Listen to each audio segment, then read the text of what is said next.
And hello everyone, welcome to another Let's Play. This is Myrokos, and today we will be doing the Heaven's Ward Alliance Raid series, the Shadows of Mhach, or Mhach, however you pronounce that.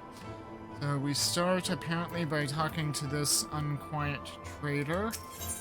Sky Pirates. The unquiet trader seems to be scanning the skies in silent desperation. That's never good. Ah, you have the look of a lad who's seen his fair share of trouble. Mayhap you'd be willing to help me with mine. I need a capable sort of head into the a capable sort to head into the sea of clouds and track down my missing airship.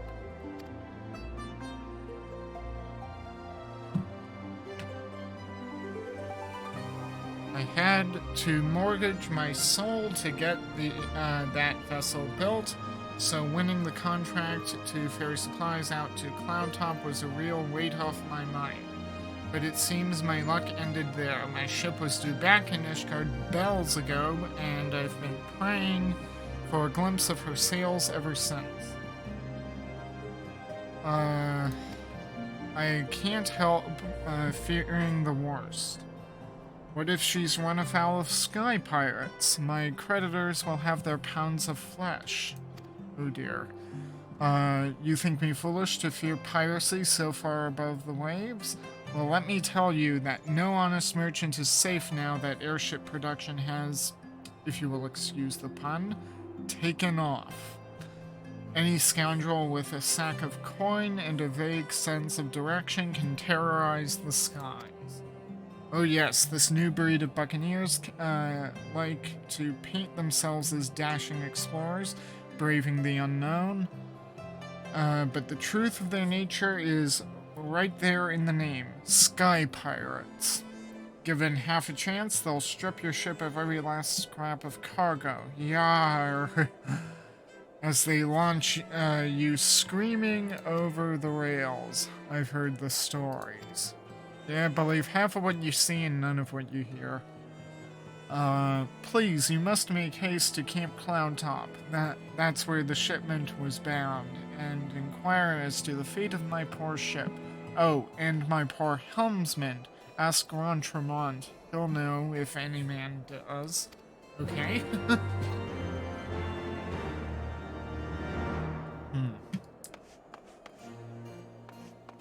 Okay, so let's go to Camp Cloudtop.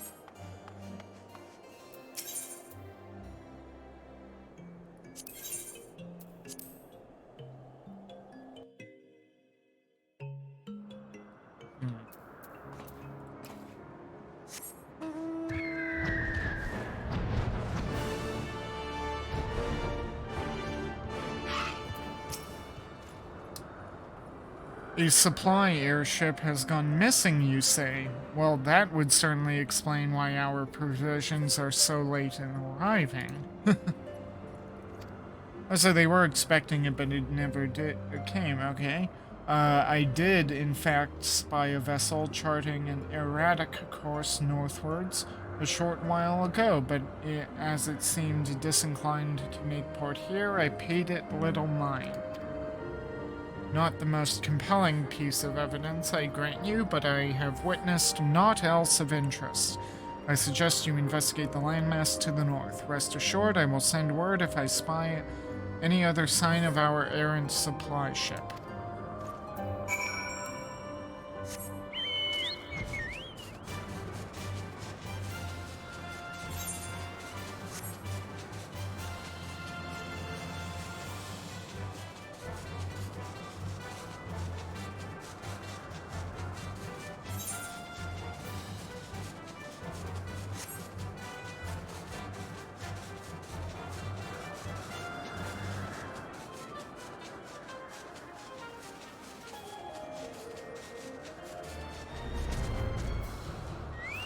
Uh-oh.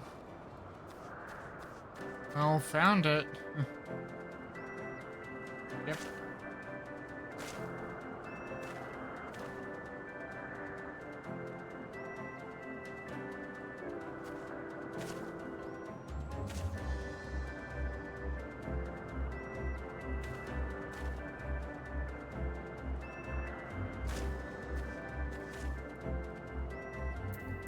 Okay, we'll make some good coin from this haul, and then we'll see if this fool is worth the ransom.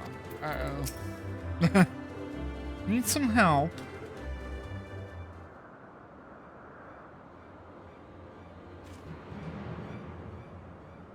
Aid, I say, these villains mean to plunder my cargo. Oh dear, he's trembling. What have you got here then? Think you're some sort of hero, do you?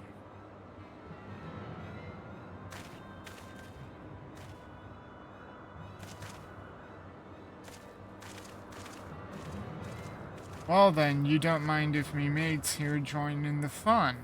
Make for a more heroic tale, won't it? The tale of how 3 sky pirates fed a meddling little shite his own bloody eyes.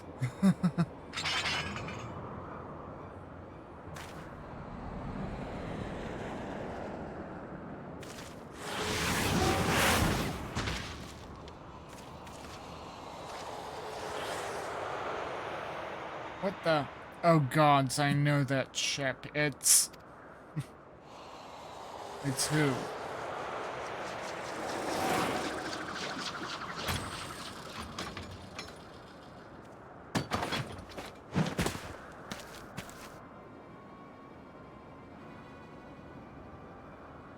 So you're the Scrags what have been dragging our good name through the mud.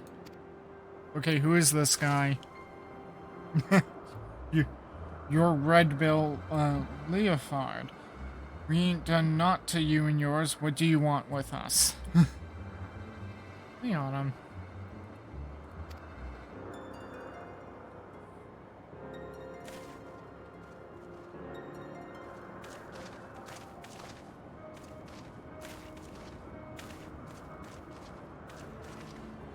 I think I've made my position pretty clear. You take them on the mantle of Sky Pirate, you agree to a certain code of conduct, and codes ain't worth much if folk go around breaking them. Frankly, lads, you're making us look bad, and we can't have that. No hard feelings, though, eh?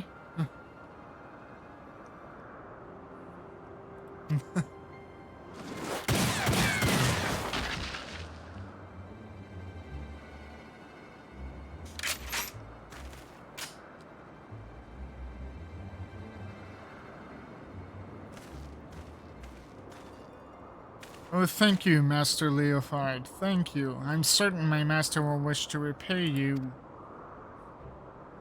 If your employer does business in Ishgard, he likely knows a merchant or two what trades with me associates.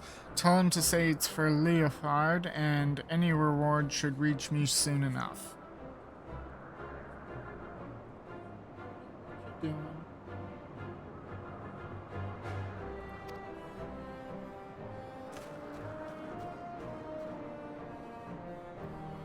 Why are you hiding back there? As for you, adventurer, tain't often someone beats me to the scene, but then I'd expect not less from a hero such as yourself, Myrokos.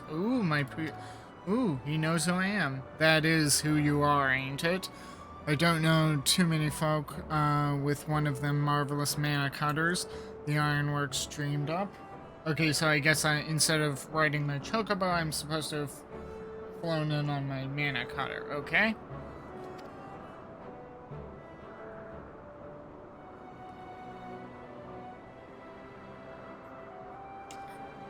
Well then, it seems you saved me the trouble of tracking you down. I'd been hoping to have a word with you, you see?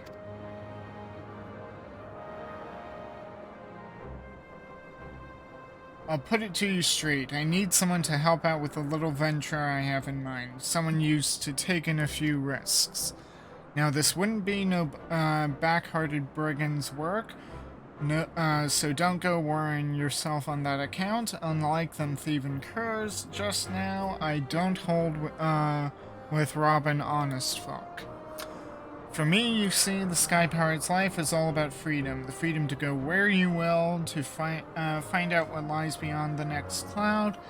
If you're interested in joining us on an adventure worthy of the name, then look for me standard in the northern reaches of the Blue Window. Someone will be there to greet you. Okay.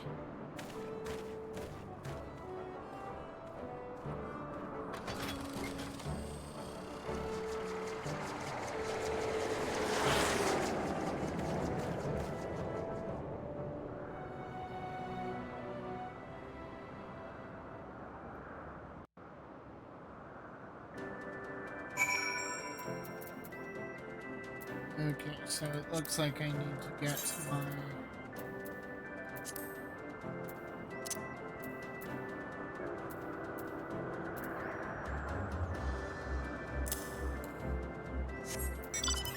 Well, I can at least be on my own mana cutter. I mean, this area is what it was built for, if nothing else. Oh, I still have parts of the map to explore.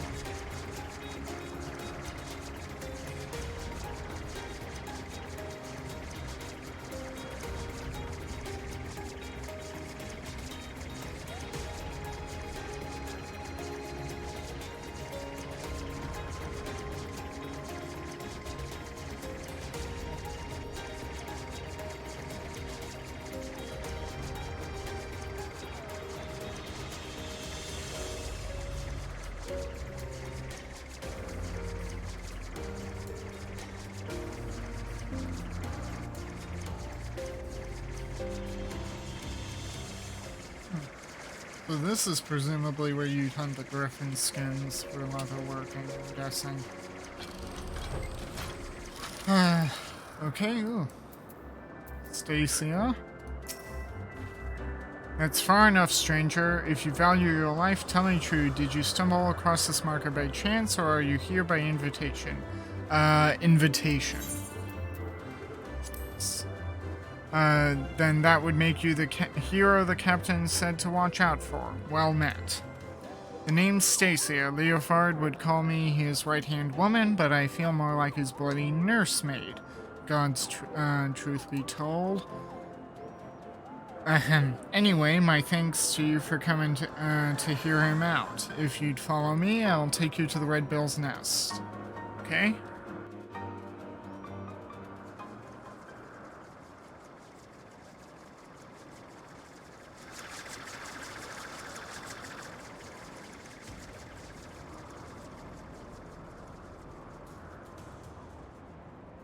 Impressive.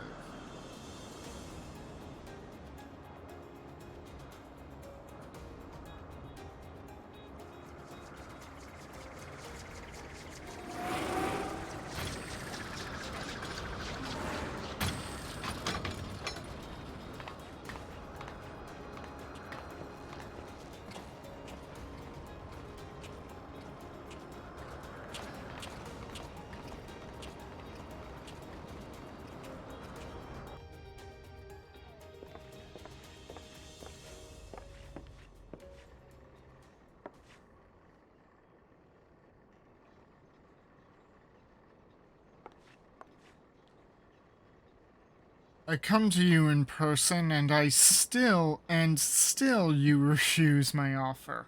Arrogant fool.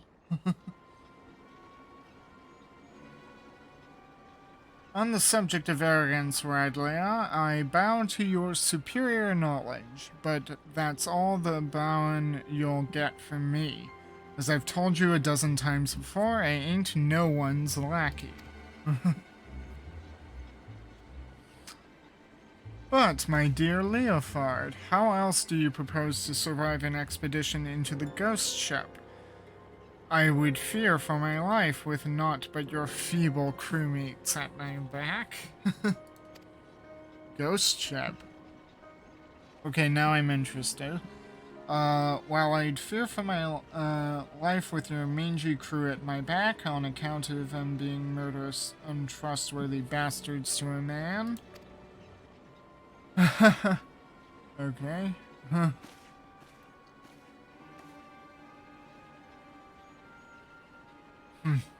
I thought you cleverer than this, Red Bill.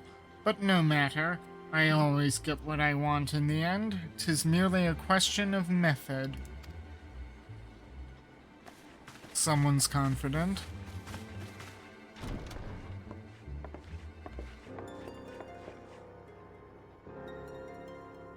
Now there's a face I've not seen before. You don't have the look of one of Leofard's little birds. He's a guest. You understand the concept, don't you? You know, when someone's invited, instead of just bursting through the door whenever she damn well pleases.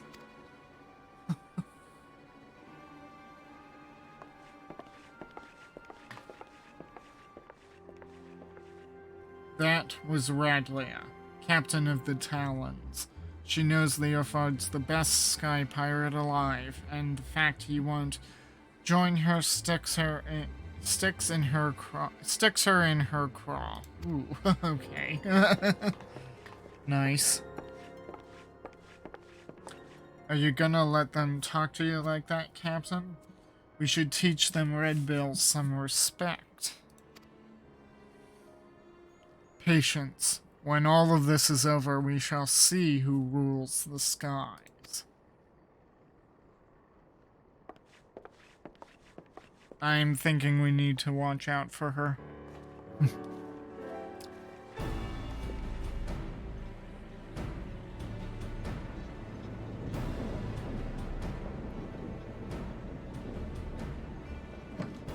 Oh there, hero. I promised you adventure, and high adventure you shall have, for we plan to board the Sea of Clouds' very own ghost ship.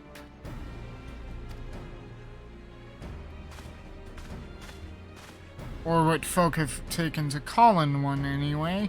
Every day for the past few weeks has brought with it a new sighting of the selfsame vessel, a massive airship of queer design adrift on the wind. Being a curious lot, there were a few buccaneers who tried exploring below decks. Not one of them's been seen since, and so naturally they're saying the ship is cursed. Well, haunted. Of course they are. Like I said, an honest-to-God's ghost ship. My guess is she's another relic left behind by the Allagans. But we won't know for sure till we've had ourselves a good poke around inside, and liberated whatever ancient treasures she's got moldering away in her hold, of course. But before we start dividing up the spoils, we've got to find the damn thing. Which is why we've been working on a special new device. Finding her will be the easy part. What we can't do without is a veteran explorer what ain't afraid to fling himself face first into the jaws of danger. That would be me. Now I know you're a gallant champion of the people and all, but strip away the fame and glory and I'll wager you're still an adventurer at heart. So what say you, Myrokos? Fancy a plunge into the unknown at the sight of the Red Bills? Yeah, sure, why not? Then it's settled. Let's pay a visit to our crewmate, Utada. She's been working on a way to track the vessel.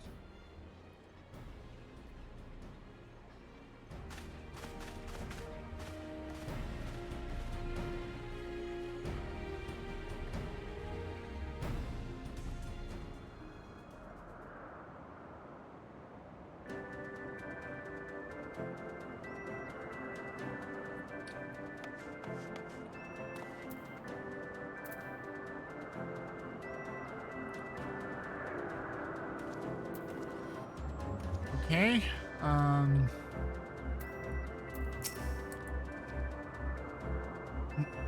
might be as there are better engineers in the realm, but I'd wager none are as inventive as our Utada. She earns her keep with her brains, not her brawn, and we're a stronger crew for it. This here's Utada, the lass I was telling you about. She's our engineer, and a damn good one at that. I always get a little thrill in me chest when I'm about to embark on a new adventure, and once you've felt your heart dance like that, there's naught you wouldn't do to feel it again. Nope.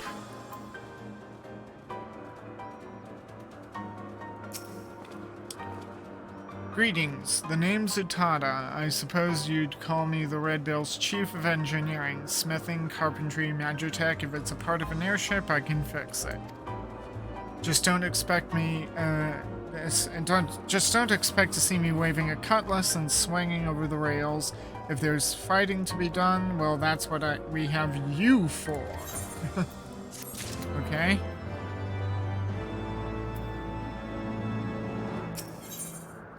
To rule the skies, Utada seems eager to share her findings on the ghost ship.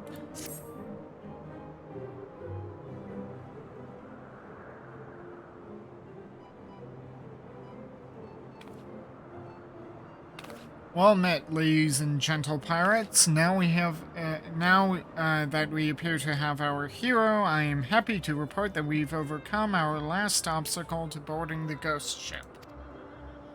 Meaning your project is proceeding as planned. That it is, Captain. I knew this would be the perfect place to take readings. The scant amount of background ether makes it easy to follow the derelict's trail. The ghost ship has what Utada tells us is a unique etheric signature.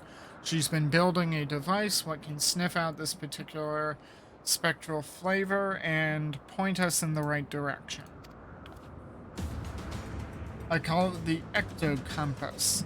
It's allowed me to collect some solid data on the vessel's movements and plot a reliable intercept course. No groping blindly through the clouds for us. All the ships are loaded and ready to fly. Just say the word, Captain. Hang on, what is it? Utada, you'd best stay here, out of harm's way. Keep an eye on them ether trails, eh? Aye, Captain. Grab an armload of treasure for me. Priorities, am I right? Now we've got no way of knowing what's waiting for us on that cursed hulk, Myrokos, so you'd best bring along a few mates, what you know you can trust. Don't hurt to be too careful, seeing as how you'll be going in first and all. I tell you you'd be going in first, didn't I? You will. The rest of us will be guarding the rear, just in case Radley and her brood decide to stick their beaks in where they wanted. Don't worry, she'll not get past us, so you can concentrate on carving a path into the ship's belly.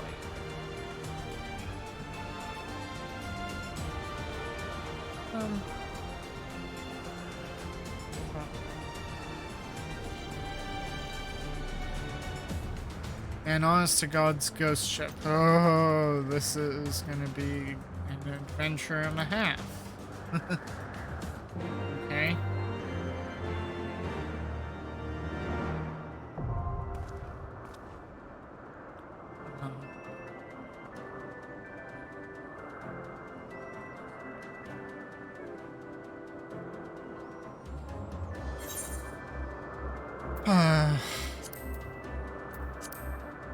And my cat is just, into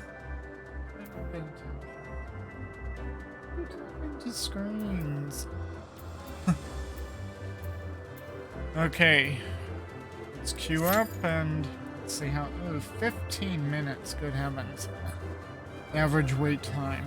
So, if you need to get up, stretch your legs, do so now. It's gonna be a bit of a wait. Given queue times.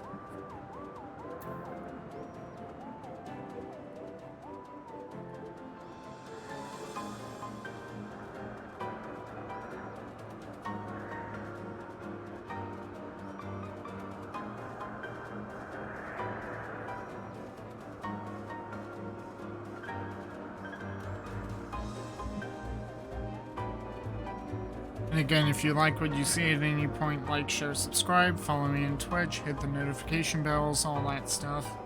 It helps. It may be a small thing for you to do, but it helps the channels out tremendously. YouTube link, the link to YouTube, The YouTube channel's down in the description on Twitch if you're watching this live on Twitch. If you are watching this after it's been uploaded to YouTube, then the link to Twitch will be in the description.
found it. I think, is that the ship we're after? In which case it's literally over there. Guys, you can't see that.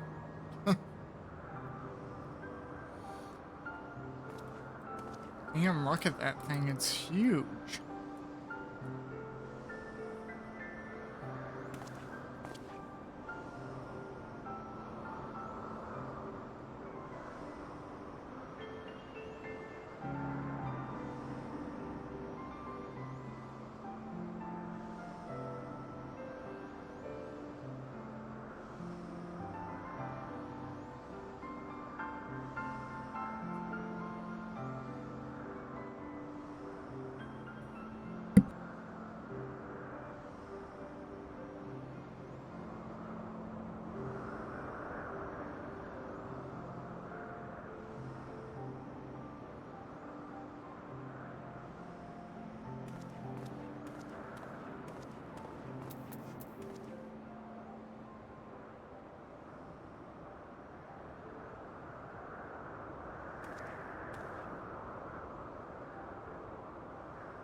Again, just waiting for the duty finder to pop and say, okay, time to go. Must be a quiet morning.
Now, I've been using Grammarly for years. Now, the great thing is Grammarly is free and easy to use. It not only helps you check your grammar, but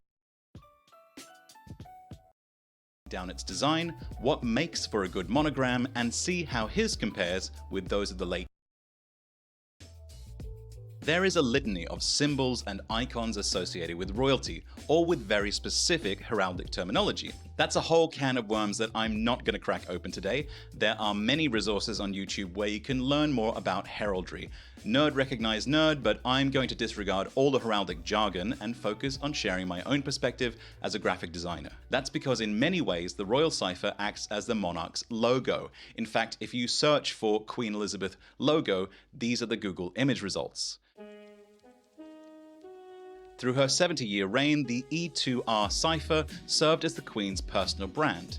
It was emblazoned everywhere from the throne where she was coronated to maps for her lying in state. Her cipher was used by agencies ranging from the postal service to the police and armed forces, on grand palaces and mundane office buildings, monuments to memorabilia. Whether you support or oppose the monarchy, if you lived in Britain or any part of its former empire, you're likely familiar with this design, even if you never knew that it was called a cipher. Monograms are becoming rarer over time, but famously the logos for the New York Yankees, General Electric, and Louis Vuitton are all monograms. Given the ubiquitous usage of the royal cipher, it needs to be a robust piece of graphic design. The franking of mail from Buckingham Palace will be the first use of Charles's new cipher. That's a very small, low-fidelity, black and white format, one of the worst-case scenarios for any design. But the cipher also has to work for ornate applications like ceremonial uniforms, oversized on the side of buildings, and even for specialty techniques like stonemasonry and cast iron street furniture. The Royal College of Arms is an institution that deals with coats of arms and other aspects of heraldry, and they've been designing the royal cipher since the 15th century. In particular, this one was designed by the calligrapher, heraldry artist, and coin designer Timothy Node. When compared to his late mother's cipher, the King's design is immediately distinguishable due to the interwoven C for Charles and R for Rex. Unlike Elizabeth's, which had the E and R separated with the Roman numeral 2, the Roman 3 is nestled within the counter space of the letter R in the new cipher. As a monogram, it strikes a nice balance between the positive and negative space, and the interweaving between R and C is well executed, with the R's stem resting above the C on the left and the C sitting atop the R's leg on the right. The alternating back and forth between the two helps to integrate them into a cohesive figure while still being readable. This is actually harder to pull off than it looks. There's an art to finding a way to make the letters knit together without breaking up the shapes that make them distinctive. Take a look at this monogram from the Toronto Transit Commission to see how this kind of thing can easily go wrong. These letters don't alternate in front and behind each other, they just sit stacked on top of one another. Instead of creating an interlaced monogram, it looks like a jumbled pile of letters. Because the positive and negative space weren't considered, it feels cramped and awkward, and the letter forms become fractured, most clearly with this tiny sliver of a C poking out from the back. Fortunately, the artisans at the College of Arms did a much better job with the King's monogram. It feels like a real step up from the outgoing one. It's more compact and elegant by comparison, with more delicate lettering. When we compare the two R's side by side, we can see that the overall stem weight is lighter, the serifs are finer, the bowl has been enlarged, and the leg is more curved than the late Queen's. No doubt Timothy Node's calligraphic background was a great asset in designing this. Speaking of calligraphy and lettering, if that's something you'd like to try for yourself, you're in luck, because I've just created a short course on how to do calligraphic style lettering on the iPad. It's available to watch for free on the Envato Tuts Plus channel. In it, I share my entire workflow from Procreate to Adobe Illustrator and take you through the process of creating a piece of lettering art for print or social media. Link will be in the description as well as at the end of the video. I also want to take a moment to thank Envato for sponsoring this video and briefly tell you about Envato. Another new design feature is a change of crown. Whereas Elizabeth used St. Edward's crown, King Charles has two versions of his cipher, one featuring the Tudor crown and the other featuring the Scottish crown for use in Scotland. Side note, Queen Elizabeth also had a Scottish variant of her cipher, but it was rarely used. The initials E2R come from her decision to adopt the royal style of Elizabeth II. However, Scotland never had an Elizabeth I. They had their own Queen, Mary, Queen of Scots at the time. It's quite a touchy subject, and naturally when the Royal Mail first installed postboxes in Scotland with Elizabeth II on them, people... It's hard to believe Mint's new family plan is just $15 a month per person. So I've asked my wife. But were less than impressed. In fact, they were so unimpressed that in Edinburgh they blew up a pillar-style postbox with gelignite. Following that, the postboxes and postal vans in Scotland only displayed the Scottish crown with no royal cipher. We'll see if Charles decides to put his cipher on Scottish postboxes anytime in the future. A crown can be rather difficult to work with as a graphic. After all, its purpose is to be as elaborate and ornamental as possible, the polar opposite of a clean and clear pictographic approach. It can be difficult to render with the proper amount of detail to be clearly understood and recognized, but simple enough to reduce down for production at small size. To help with this, the black and white version of the cipher has fewer pearls along the top, 7, 4, and 7, than the full color painted version, which has 9, 5, and 9. We've talked about how many places the Queen's cipher was used. Many of those will now need to be replaced with the King's cipher, gradually over time. However, one place they will not be replaced directly is on postboxes. Postboxes bearing previous monarchs' ciphers have historically been left alone, mostly because a cast iron postbox is meant to last many lifetimes. Indeed, it's possible to find ones dating back to Queen Victoria still in use. So let's review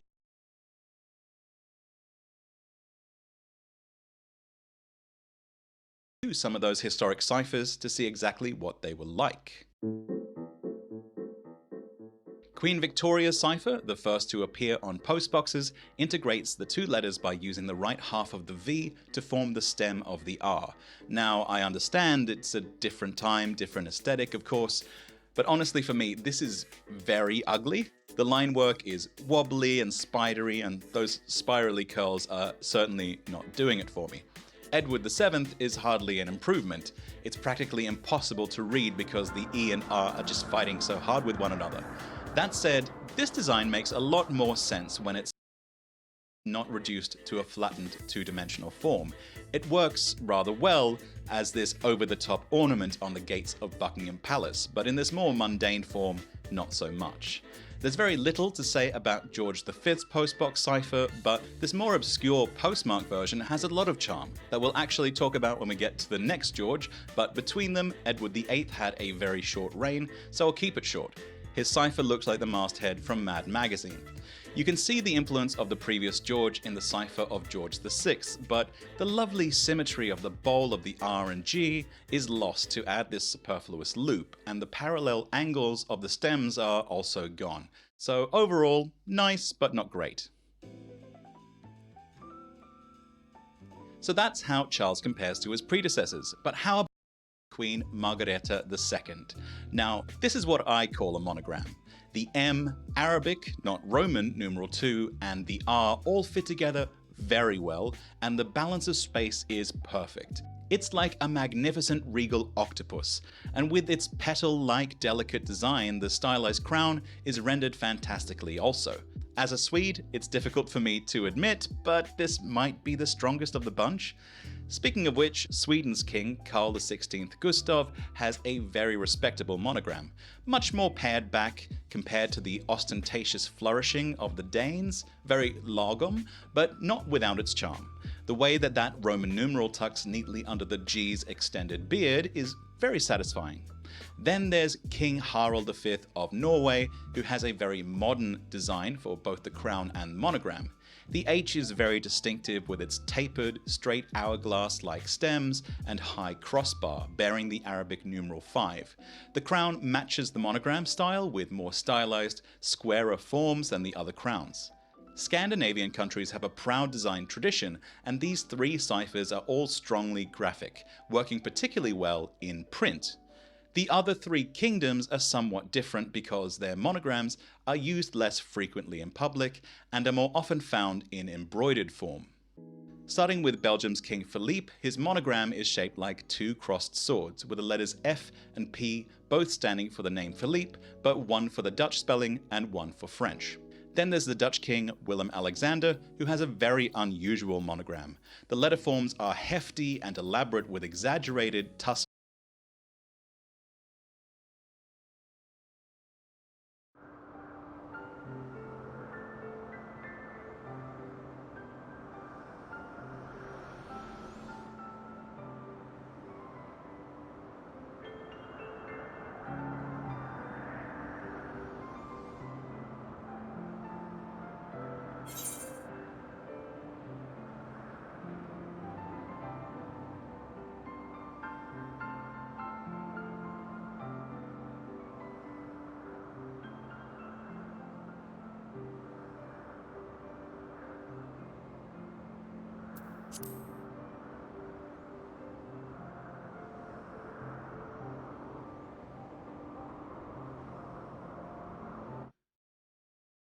Tuscan serifs, and this central loop. It also needs 2 layers to work, which is certainly quirky. It kind of looks like an A wearing cowboy boots waving its arms over its head. Finally, we have King Felipe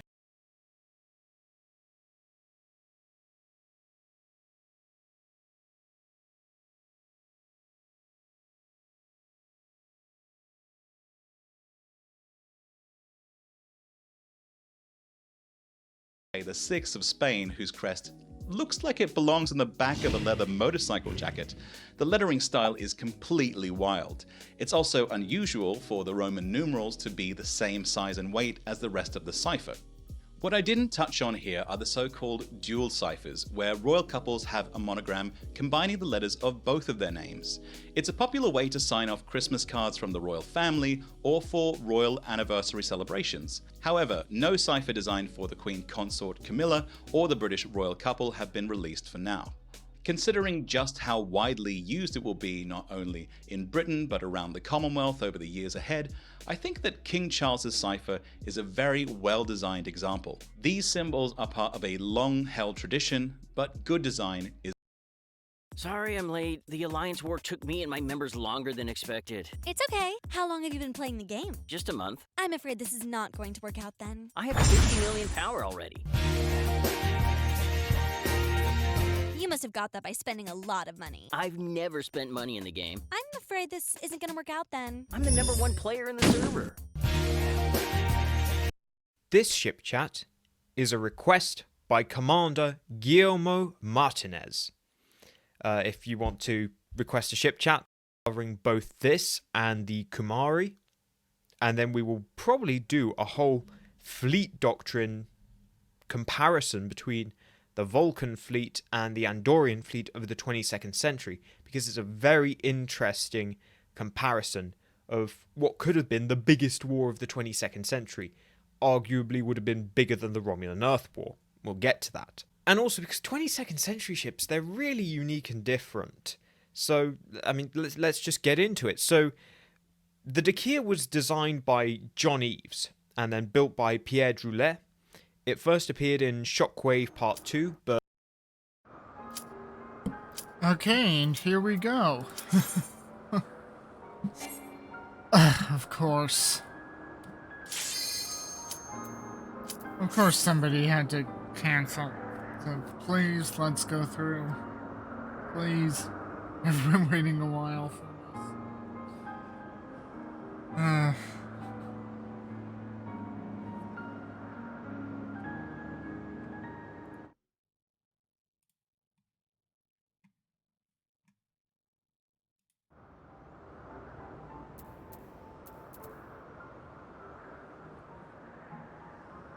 Yay! Let's go!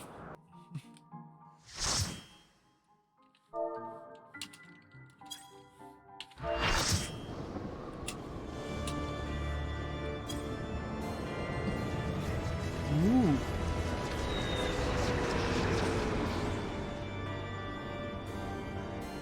Okay.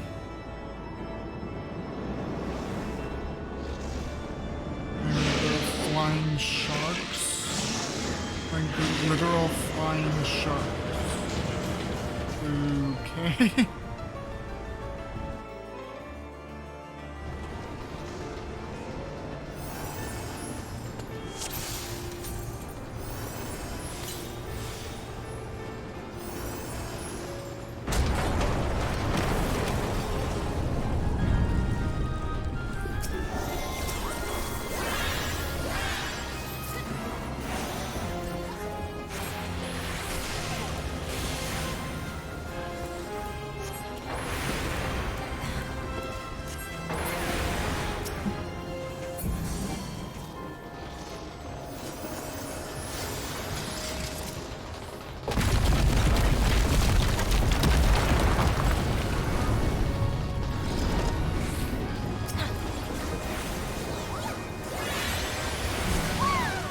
Honestly, why not just call them griffins? I mean, that's basically what they are.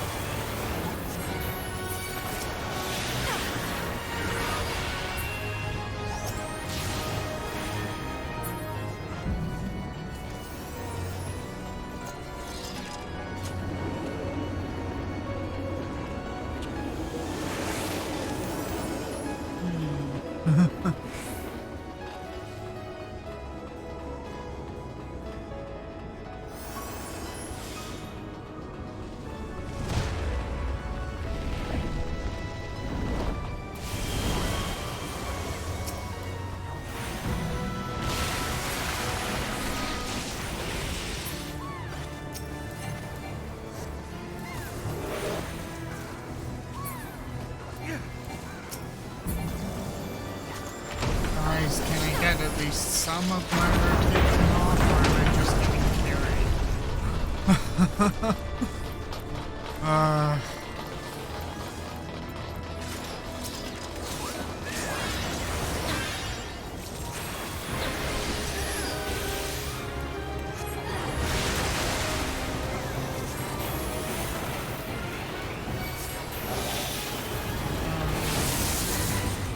Oh, it didn't get hit.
Doesn't look like it's anything that I could use theoretically.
I see coffins.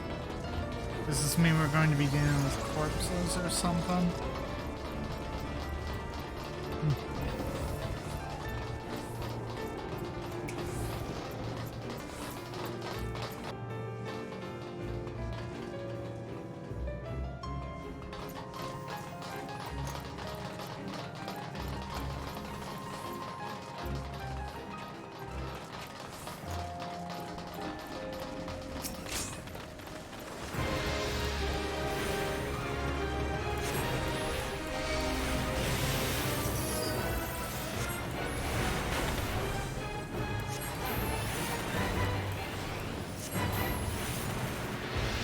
This is just me lose my spell speeds.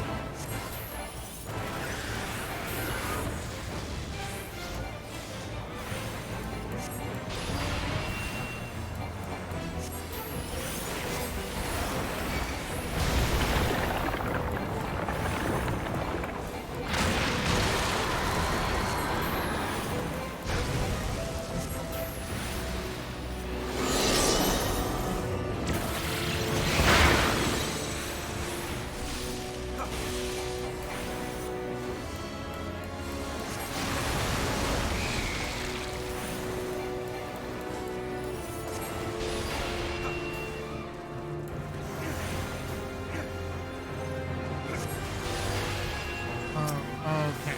I think I get it. I have to switch.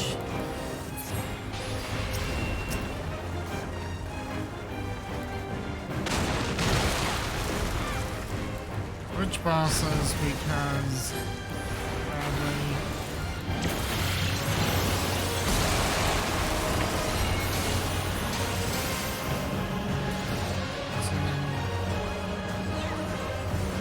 usually when there's a shield thing, run behind it.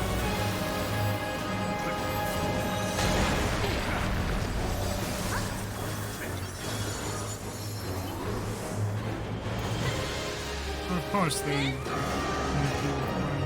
I'll go later.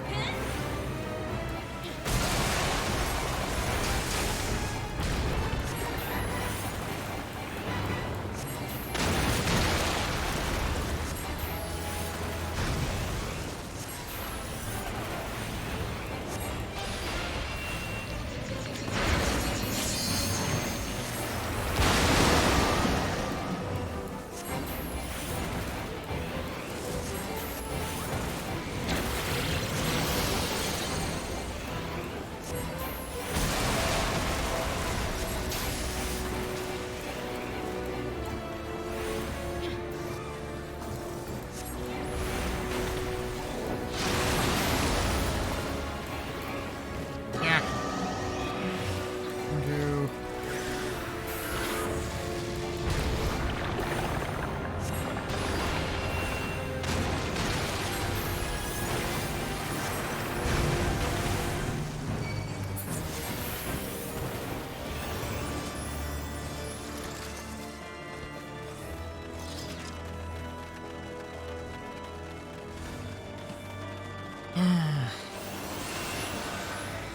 okay. That is on the loot table today. And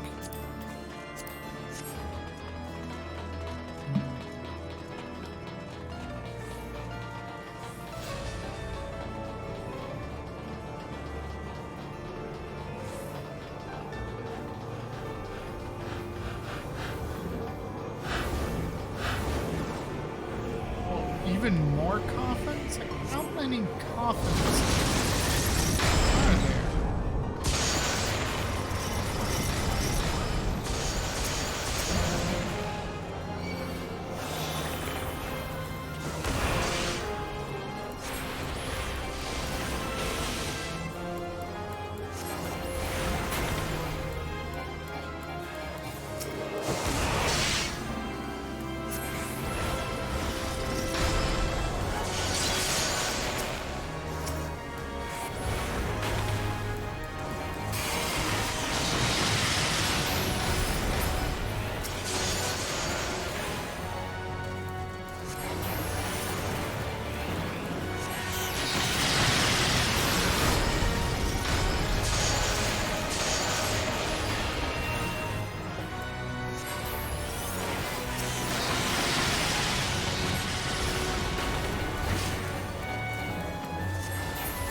up on the high ground.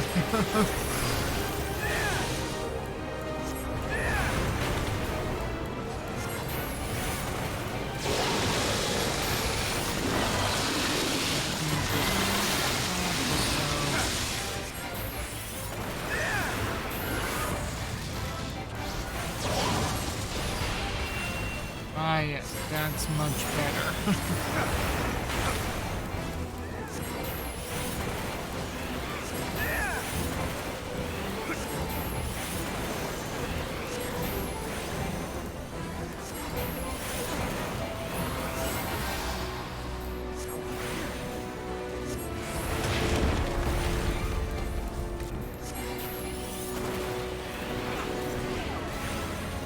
And it was good while it lasted.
Not taking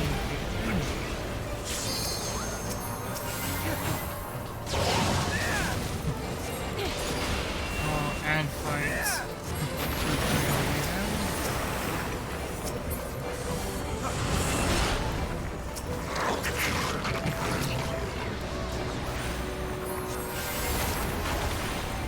And now he can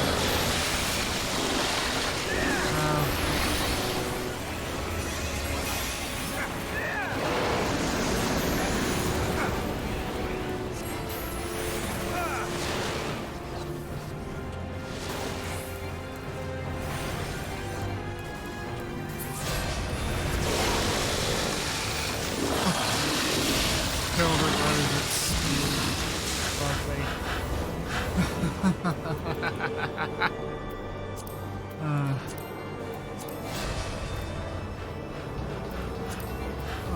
Oh, I got one.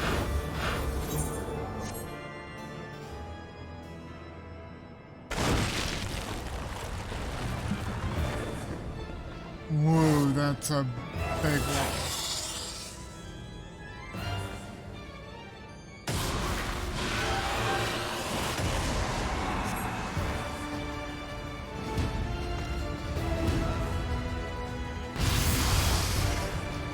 That is one big puff.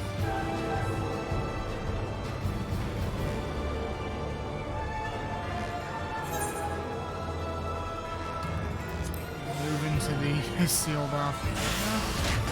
Nice of them to wait. But okay.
15 seconds to ley lines. Wait a little bit longer and try to make damage.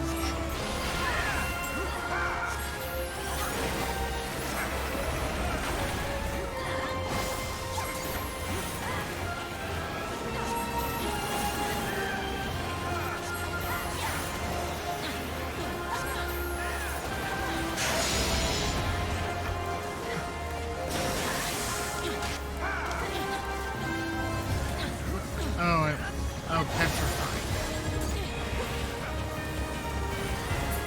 How did that happen?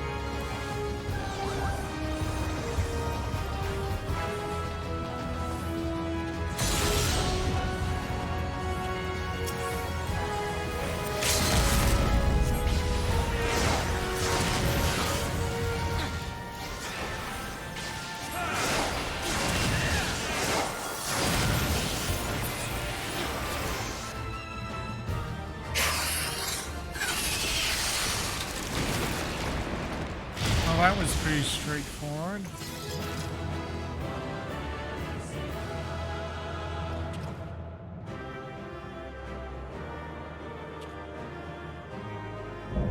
Oh, and lots of Mikote in this group. I just noticed that.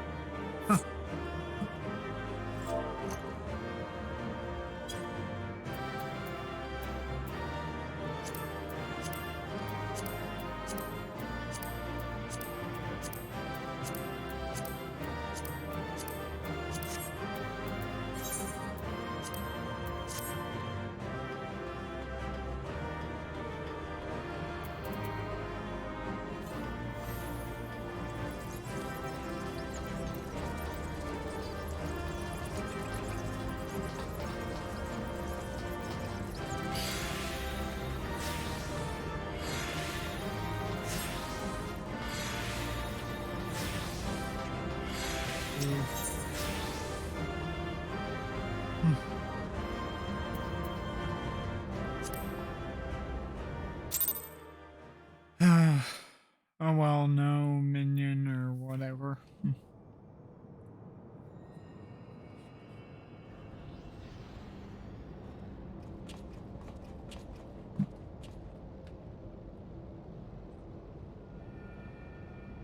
Bugger me, I expected danger, but not a hellspawned, bleeding nightmare made flesh like that.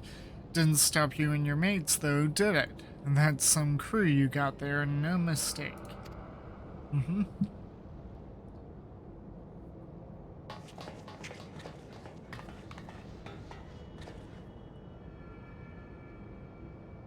Okay, so they, wow, oh, they got some treasure, okay. Right then, let's have a look inside that dirty old coffer type thing. Summit tells me it's filled to the brim with booty. I mean, there are coffins all over this place. How did you not see that? Don't look at me. I never moved a muscle.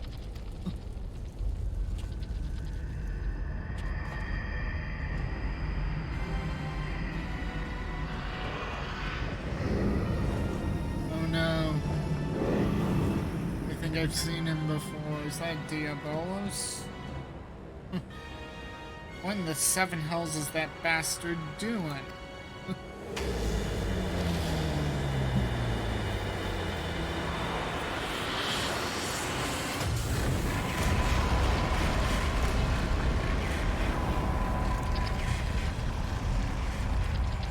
This way, swiftly now.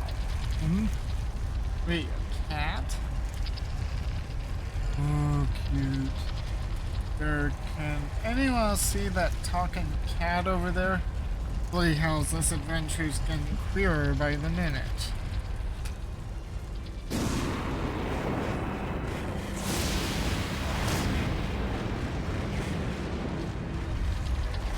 Still, I'd rather take me chances with a practical host than stay here. Get your things, mateys, we're leaving.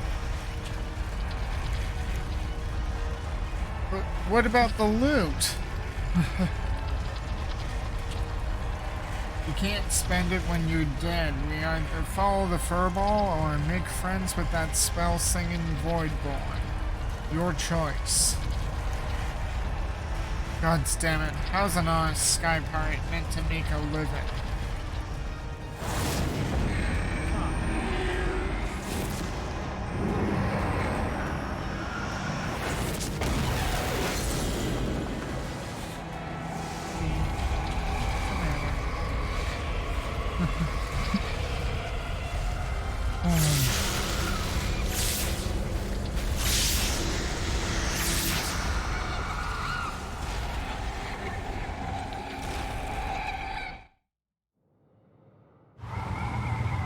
That didn't sound good.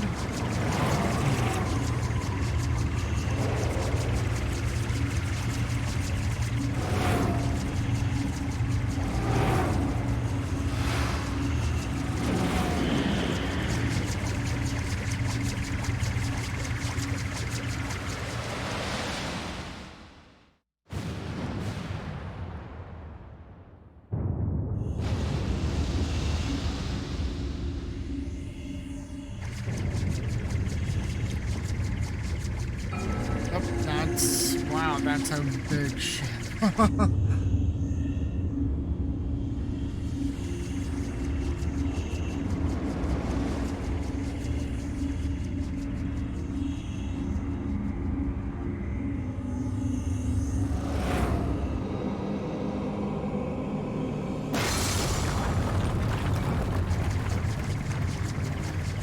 The ship's breaking up. Is he trying to bring her down?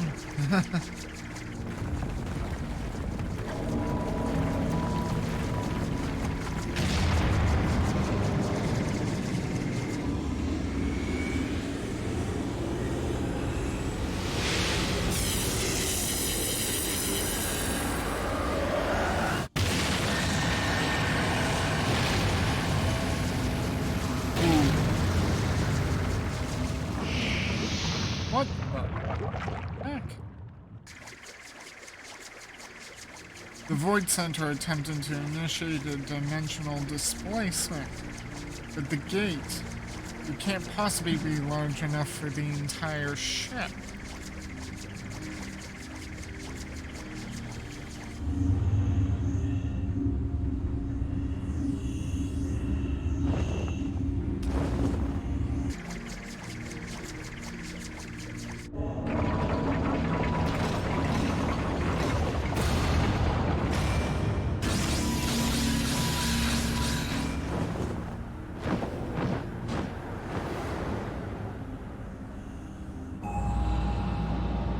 Oh no, it's the big one.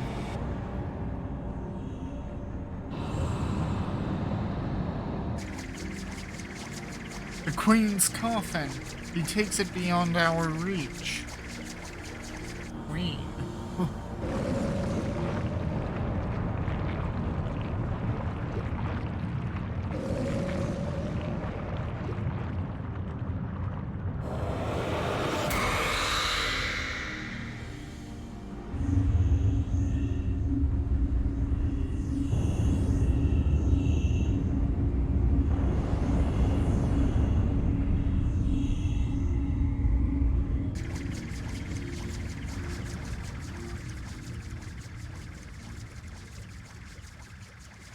Now where is it going?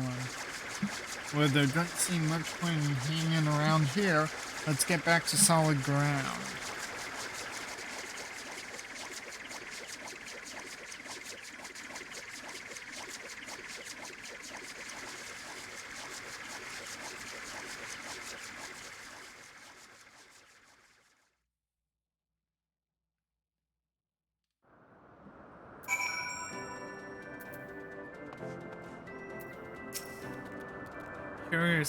Curious cat.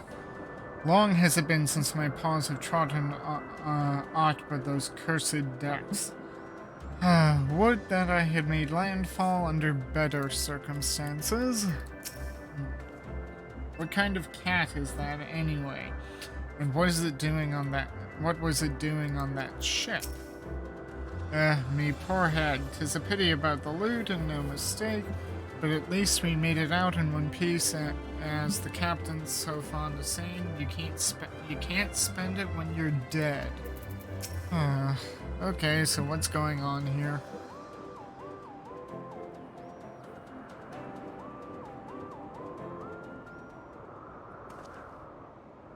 Twas a bit touch and go in places, I grant you, but here we all are, and all with our bits still attached. This calls for a foaming flagon of... Hold on. Ain't we missing someone? Didn't I tell Utada to wait for us here? You did. Never fear, we've been keeping the girl company.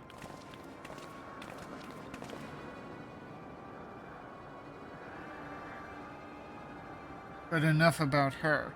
Did you see the cannon on that ship? As you know, my dear Leofard, I am not easily moved, but the sheer power on display set me all a-quiver.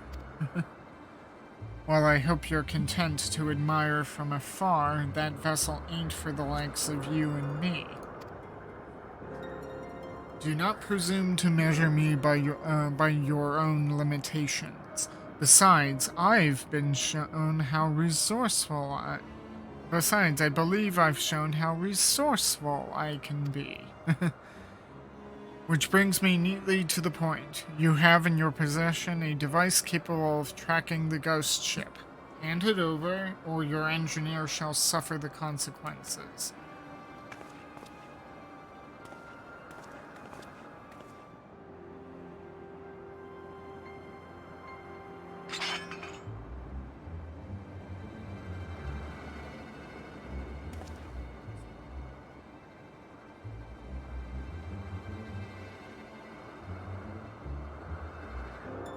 Perfect. A compass pointing the way to my just reward. A weapon like that belongs in the hands of one willing to use, one with the will to use it. Come, lads. Our business here is concluded.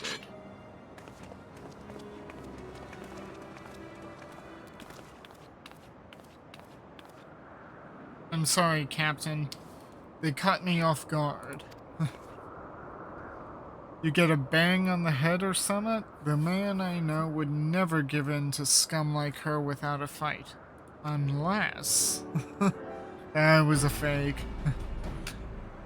What did you do to the compass? Who? Me? Not. Besides, slipping a link pearl into its casing like? Haha, so long as Radlea keeps it close, and you can be damn sure she will, we'll know exactly what them thieving bastards are planning. Anyone care to wager how long it'll take her to notice me little gift?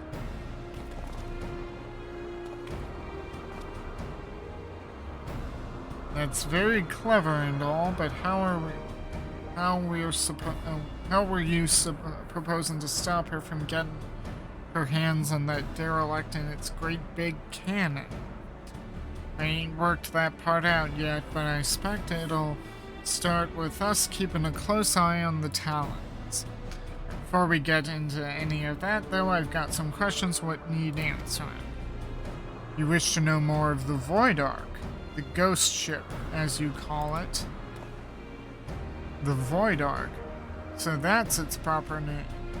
I'd like to hear whatever you care to tell us, boss. See, there's a cat that we're talking to. Very important. Yes. Hey, watch the keyboard. Yeah. And for my part, I for my part am curious to hear your stories. Ere we continue, however, I must insist that you address me by my proper name. Kite Sith. I will not respond to puss or cat, and most decidedly not furball.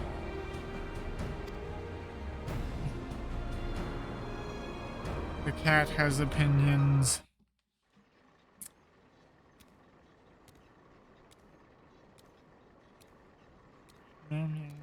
What's the matter on him?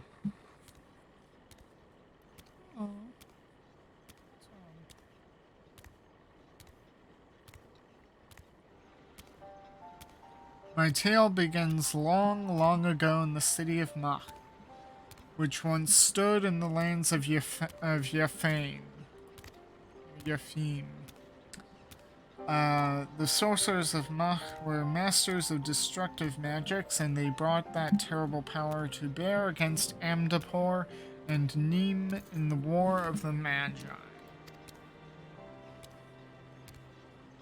The titanic forces they unleashed, however, took a heavy toll upon the land, ultimately resulting in a colossal flood that drowned the realm of Eorzea. A catastrophe which my master, High Void Mage Caesar, was wise enough to foresee. Wait, colossal flood? Are you talking about the sixth umbral calamity? I suppose you would know it as such. Now, where was I? Ah, yes, when they learned of the fate that awaited them, the Mhach mages began construction of a gargantuan vessel that would bear their people to the skies and to safety. Oh no, stop that. Stop doing that.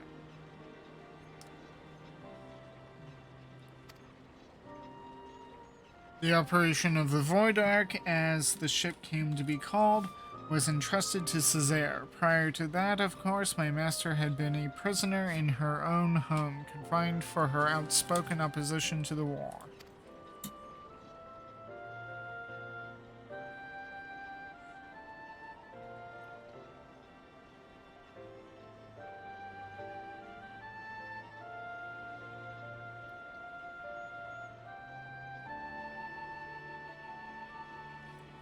So the Ark was meant as a sanctuary.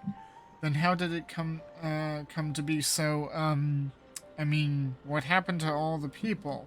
And where did all the void scent come from? By what power do you imagine such a massive craft remains aloft? The energy required to raise the Ark was siphoned from over 1,000 otherworldly servants sealed within the vessel. Advances in Mhachi sorcery were made for one reason and one reason only. Cataclysmic Autumn. Stop standing on the keyboard.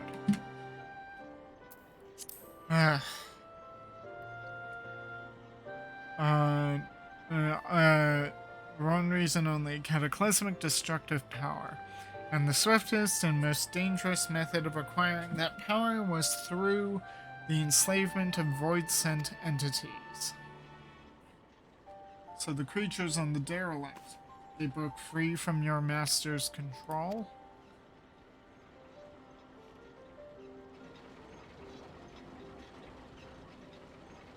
At the very heart of the Ark, the Void Mages had entombed a great ruler of the Void-sent, Skathak, the Shadow Queen. But in order to control so potent a prisoner, a mage of adamant will was required. And being Mhach's preeminent sorcerer, Caesar was deemed best qualified. Were it otherwise, my master might never have been released from her own imprisonment. Yet even with Caesar's peerless skill, the Shadow Queen could not long be subjugated. One after another, the lesser void-sent awoke and ran rampant within the ship. In the end, Caesar and the 53 void mages aboard the Ark sacrificed their own life energies to return the fiends to their coffins, leaving me, a lowly familiar, to watch over a derelict prison.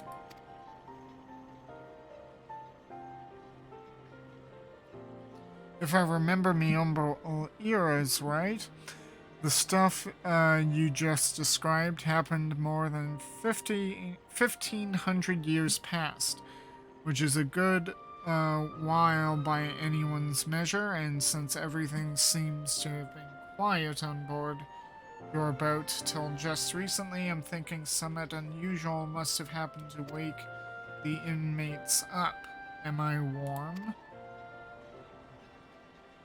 One day, a void scent that had taken the shape of a bat flew into the ship. At first, it was little more than a nuisance that I brushed away, but the longer it remained on the ark, the stronger it seemed to become. Eventually, I could not contend with its power, and it began shattering seal after seal.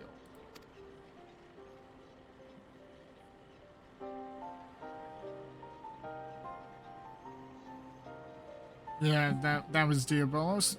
You faced this bat-winged fiend before. It would seem then that the creature survived the encounter, and that he intends to celebrate his restoration by liberating his queen. Well, that explains that then, except for one small detail, namely where the queen's coffin went. After it fell out of the ship's belly, I'm assuming it didn't just disappear, right? No, it fell into the void.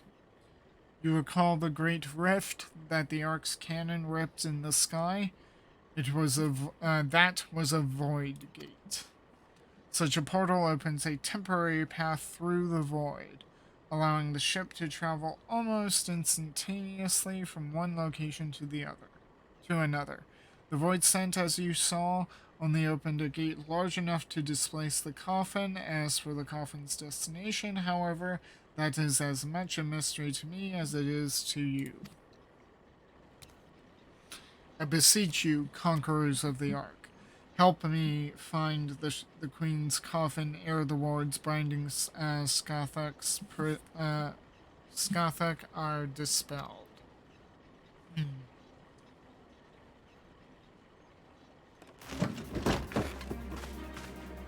Smells to me like an adventure, and who knows what ancient Mhach treasures we might stumble on the way.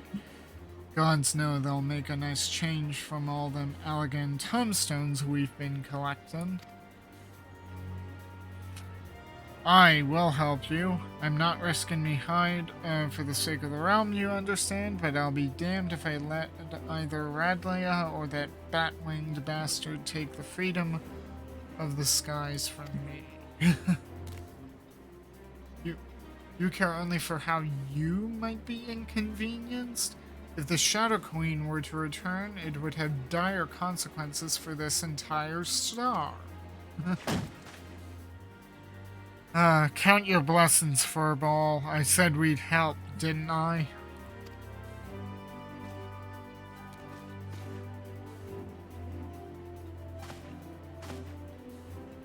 Before we go rushing off in search of that coffin, though, there's preparations to be made. You might as well get back to your usual heroical employment, Myrokos. I'll let you know when it's time to round up your mates again. I have a feeling that won't be too much longer.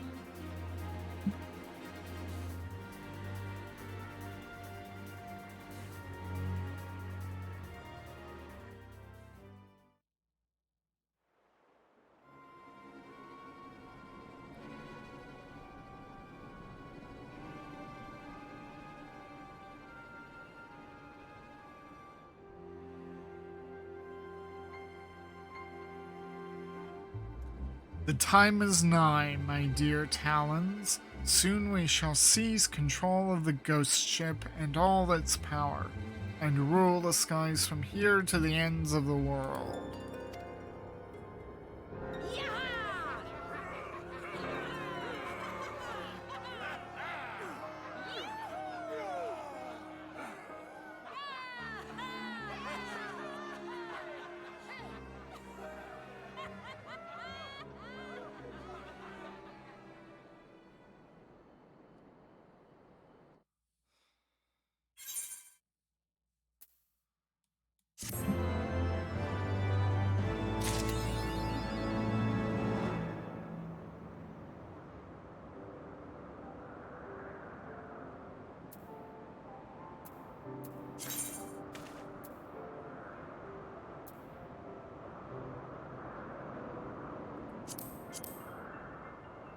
Okay.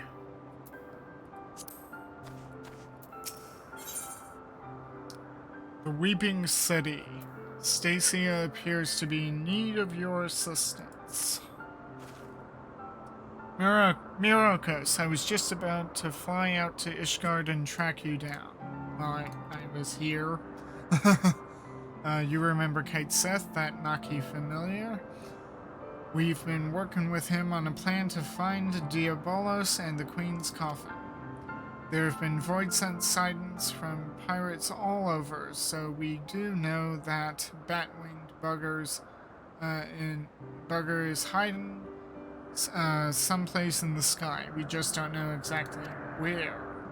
And as for going about pinpointing the location, Leofard and the feline are bickering over just exactly how.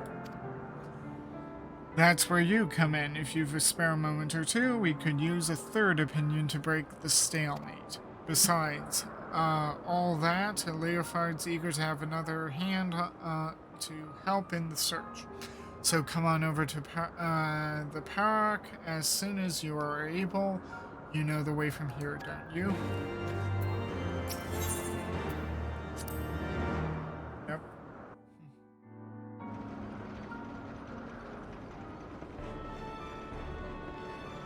There's my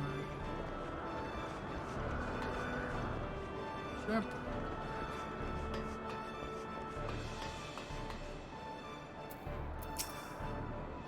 Here to see the captain, just go through the gate here and head north when you come out up top.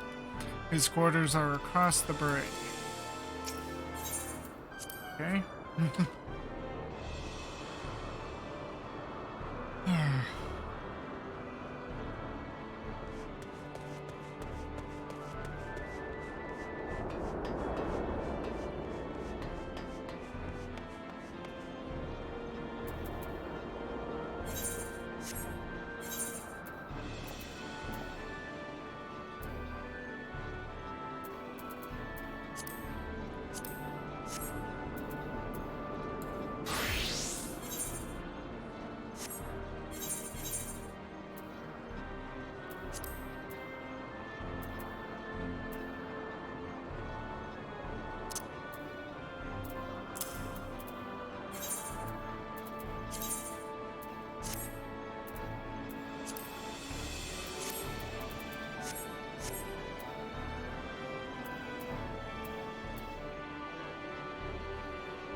Thanks for coming. The captain and the cat are inside, still having their discussion.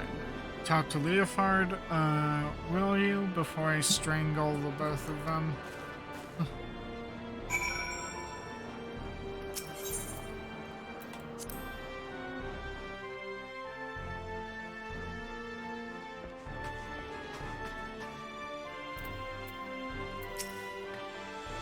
Swaddling children, the pair of them. Help Leofard settle this, would you? Myrokos, a rational mind such as yours is most welcome. Pray reason with this wind-addled brigand. Okay, what's going on here?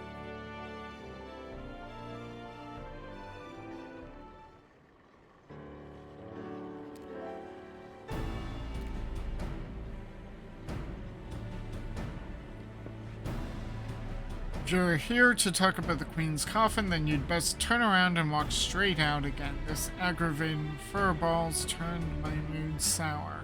Yeah, as month-old Aldgold no. Ugh. I'm having trouble reading today.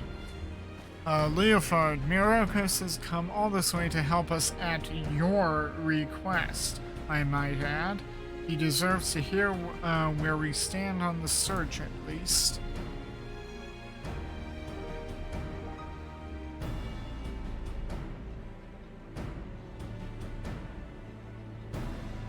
The search is giving me ulcers, is what it is.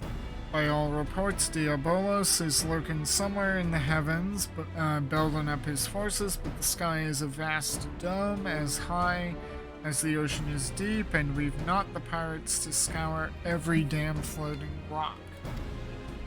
That's when I tried my luck with Radlia. You remember her, don't you? Captain of the Talons, blonde hair, one eye, stole our bloody compass. While I've been eavesdropping with that link pearl, I slept into the case and hoping to catch something useful. But all I've heard from her... Please don't stand on the keyboard. But all I've heard from her and her sorry crew are grumbling and japes about the Archbishop's holy nethers. In the end, it seems we've no choice but to do this the hard way. But a certain Mulan annoyance refuses to acknowledge the truth of it. You you cannot possibly hope to investigate the entire sky with this meager handful of ne'er-do-wellers. I find my suggestion to seek aid from your fellow pirate gangs a perfectly reasonable one under the circumstances. Ah, stow it, you mangy cat. You've not the faintest idea how sky pirates operate.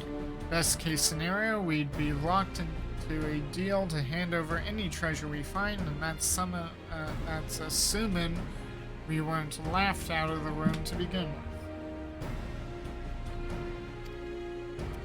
You cannot assume that every man and woman shares your base morality. If we but made the attempt, I'm sure we could convince some few of the nobility of our cause. And so it goes, round and round. Knowing pirates as I do, I find myself siding with the captain on this, but what about you, Myrokos? Any thoughts on the matter? We should handle this ourselves. We should seek aid from other crews. Keep your silence.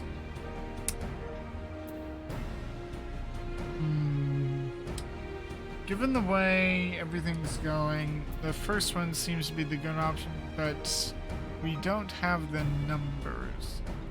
We should probably seek the aid from What?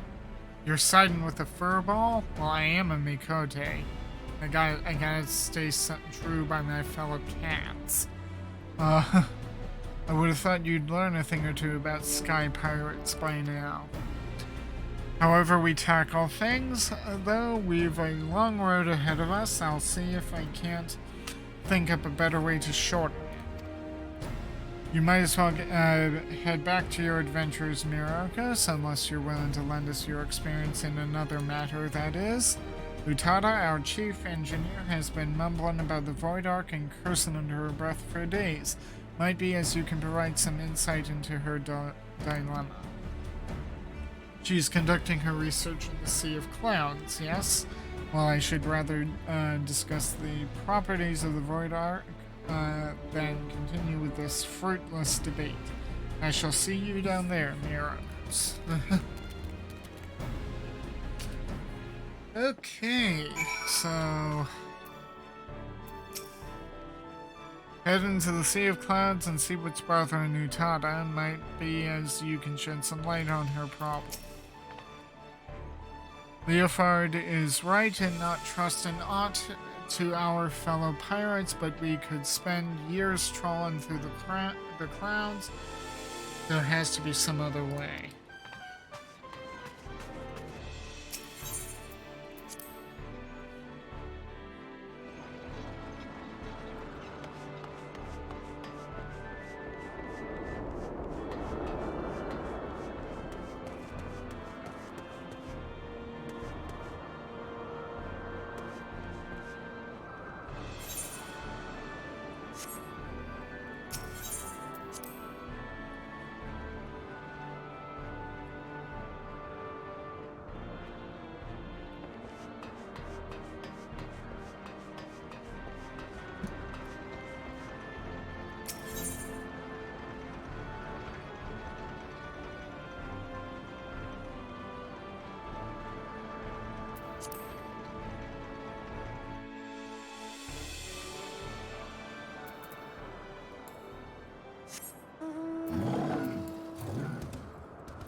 I wonder where the Void Ark is. While waiting for word on Diabolos, I have been spending my time learning to pilot the Red Bill's little airships. Thankfully, it seems I've mastered enough of the basics to manage this little jaunt. Mayhap I could make contact with some other pirates without Leofard's mediation. But let us first address Mistress Utada's woes, shall we?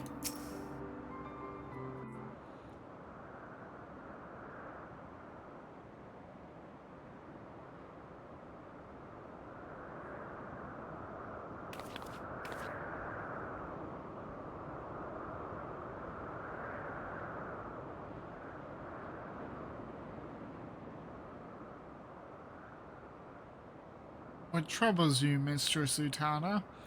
We were told that some matter regarding the Void Ark was causing you no small measure of grief. What?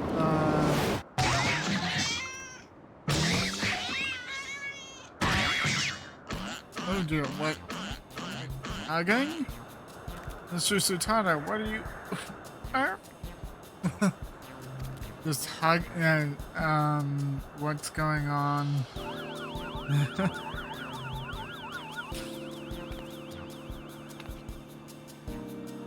I feel so much better now. Wallafels are so strange. My apologies, Kate Seth. You had the misfortune to enter my field of view just as I felt an intense desire to squeeze something warm and furry. It's this damnable ecto-compass. I made another one, you see, identical in all respects to the first compass that Radlea stole. But look, it points in a completely different direction to where the Void Ark should currently be. I don't understand what I did wrong. I used the same plans, the same parts. I can imagine that would be infuriating. And you are certain there are no flaws in the design or the materials? Positive. I've tweaked and adjusted and replaced every single piece, but it refuses to function as intended. I'm on the verge of tossing the blasted thing over the edge. What would you make of this, Myrokos? I don't think the compass is broken. Something may have happened to the Void Ark. I haven't the slightest idea. The compass is probably working fine. Yes, I am inclined to agree. Judging by your previous work, it would seem unlikely that the compass itself is defective. We must consider other factors. Might you explain to us the principle by which the ecto-compass tracks the Void Ark? It all comes down to an etheric signature. I discovered that the Void Ark is encompassed by an energy of rather peculiar composition, so I simply tuned the compass to follow its unique trail.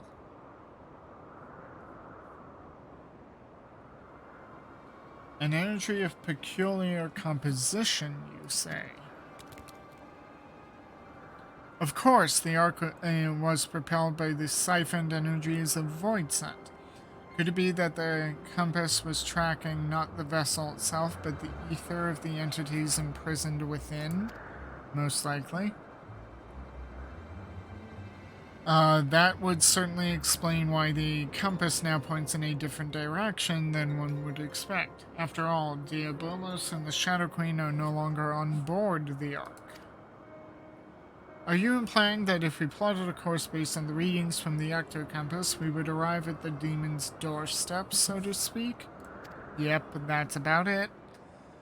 Just so, Mistress Utada. Assuming that my theory is correct, we no longer require outside assistance to pursue our elusive quarry.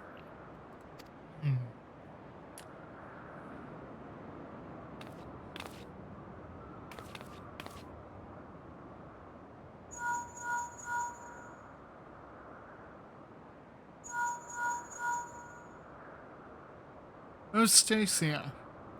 What perfect timing. You wouldn't believe the wonderful discovery we've just...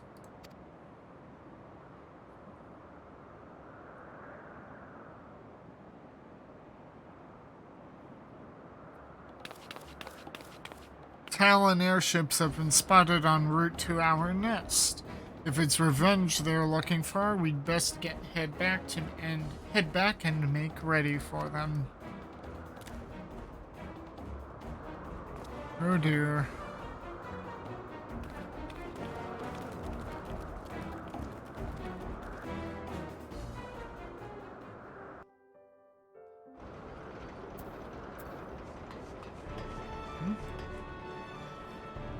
Talon deck swab. We made it, thank the gods. I don't like this, Myrokos. Why have the Talons come here without their captain? Where is Radlea? It would not appear that these pirates have come with murder and pillage in mind. Quite the opposite, in fact. They seem rather to be draggled and beaten. I'm glad you're here, Myrokos. I don't think you're spoiling for a fight. Okay, what's going on?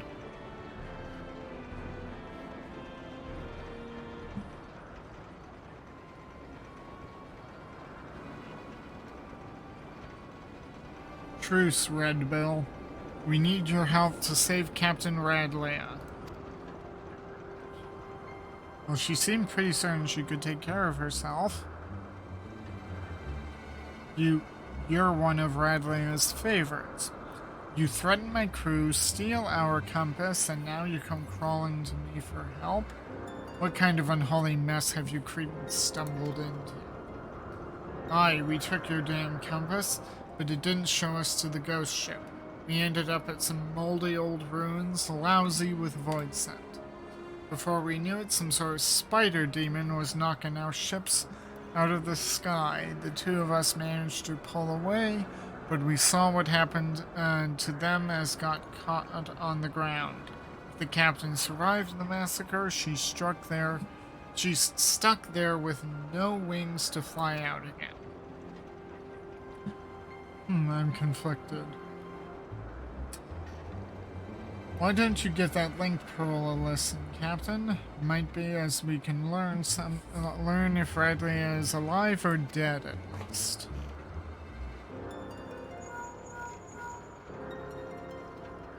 So much buzzing.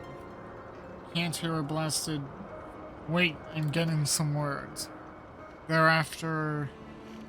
Mhach artifacts. Damn demons are searching for... Hyde. And then a bunch of screaming. Seems Radlea's still kicking for now, but who knows for how long. If those screams were an act, then consider me fooled. I don't think the Talons are laying a trap here.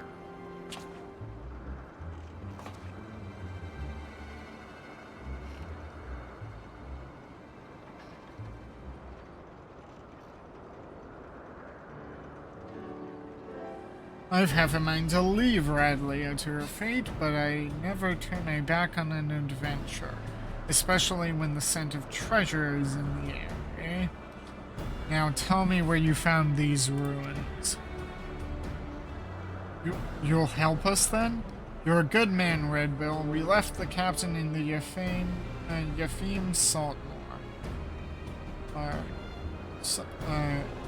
Just northwest of Mordana.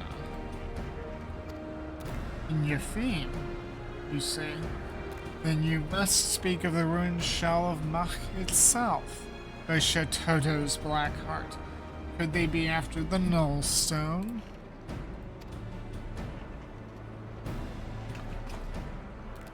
What's that, Puss? You think you know what those fiends are after?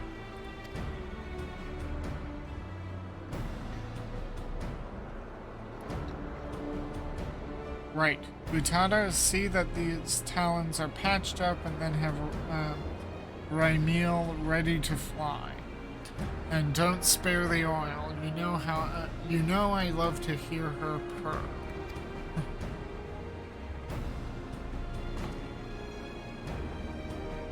Myrokos, Stacia, bring the furball to my quarters and we'll have ourselves a chat about the our impending trip to Old Mhach.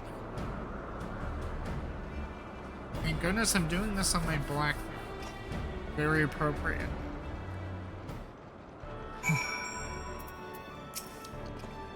But please, you have to rescue the captain. I'm still conflicted. When Leofard asks me to pay special attention to his airship, that's a sign he's fully committed to his next adventure.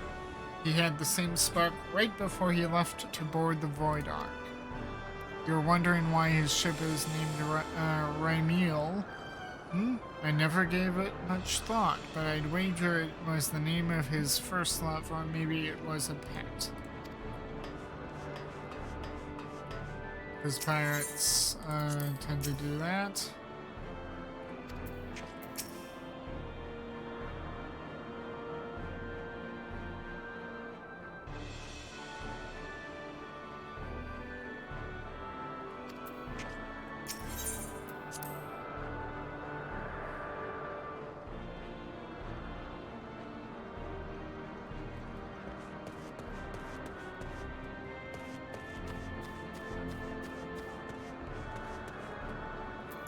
Oh, there are other NPCs here.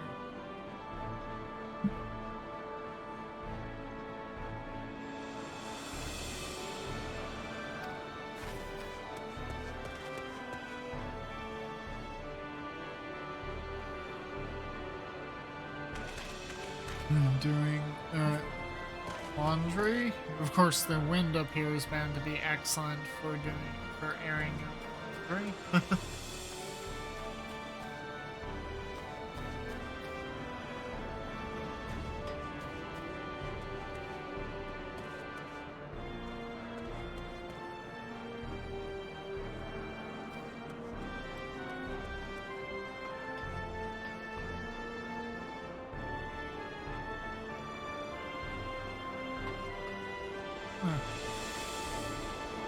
Is there a way down there?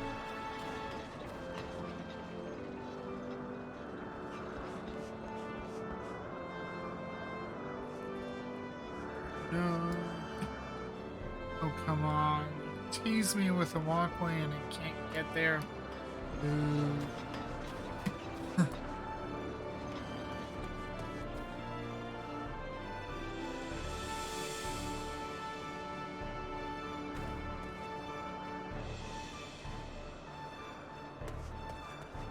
Okay.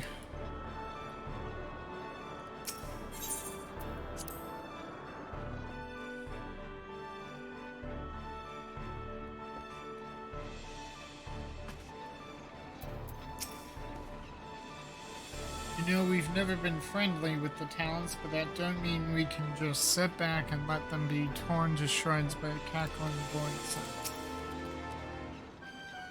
I never imagined Diabolos would seek to enter the old city. But I should have suspected as much when I learned that the floodwaters had receded and left Yophim exposed. I assume it's Yophim and not Yophane. Similar to Ether, the AE being there.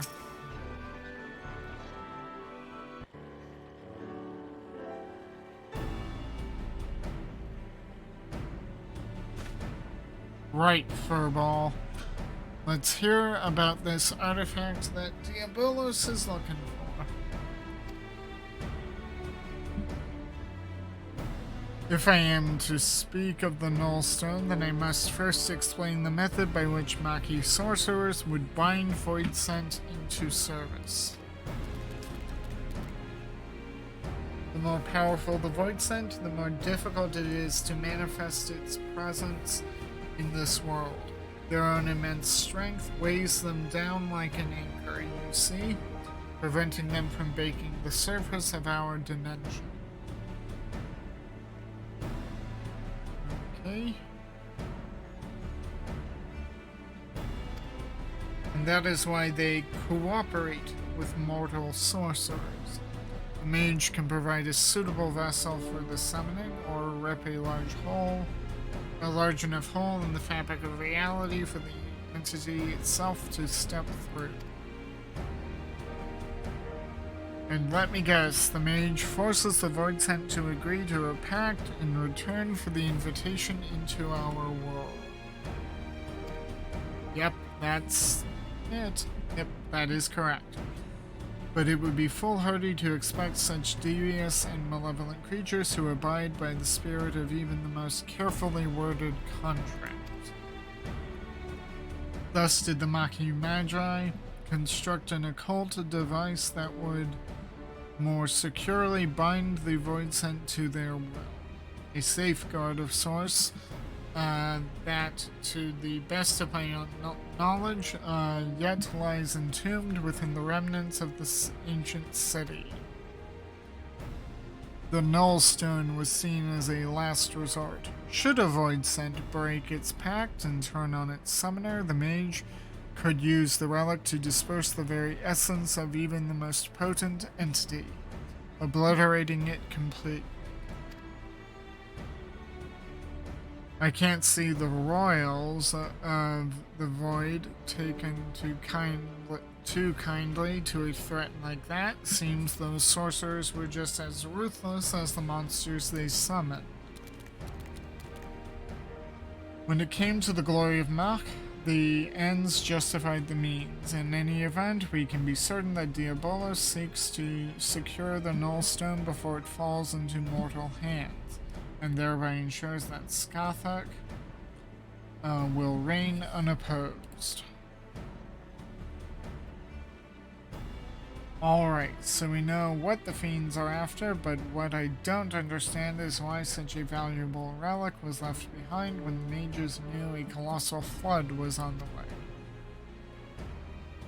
Its value was the very reason they chose not to risk its relocation. The Nullstone is kept within a structure constructed for the purpose, secured behind powerful wards and protected by deadly guardians. And with the rising of the waters, they reasoned that the artifact would be sunk along with the city, far beyond the reach of vengeful Void Scent. Or people stupid enough to go get it. But now that Yafim is more swamp than sea, the demons only have the wards and the guardians to deal with, and I doubt they'd be wasting their time down there in the mud if they didn't have some trek to break through the wards. Yikes. Aye, this has become a race to see who can nab the treasure first, which is just the sort of contest a Sky Pirate lives for.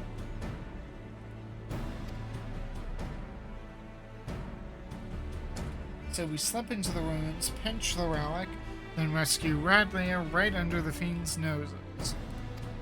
Certainly the first two, the third one if we're lucky. Well, I suppose we could save her while we're poking around the loot. Well, if we do that, then she's indebted to us. I'll grab the new compass from Utada so we know where we're going. Check your weapons, pack your small clothes, and meet me out on the landing when you're ready to fly.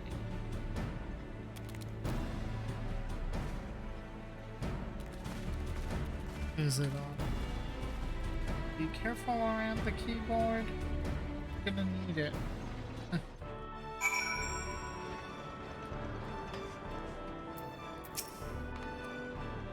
So all we need to do is rescue Captain Radlia from a mob of nasty Void Scent, then retrieve a dangerous artifact from the magically defended ruins of an ancient civilization. Easy. Yep. I shall join you in this endeavor to recover the Null Stone, though after 1500 years I wonder what remains of the city I once knew. We'll fly directly to Yafim from here once we arrive. You forge ahead with your band of adventurers as you did on the Ark, Myrokos. Just keep slicing into the depths until you reach that Null Stone. You don't want to risk getting knocked out of the sky like the Talons, so we'd best land a little ways out from the ruins and head in on foot.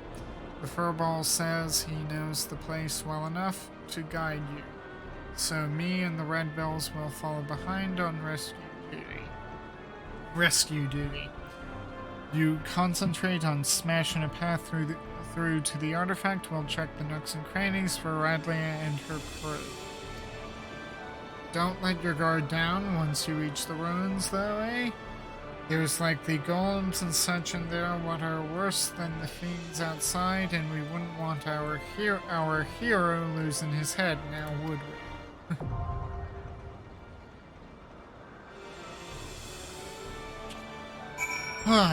Okay.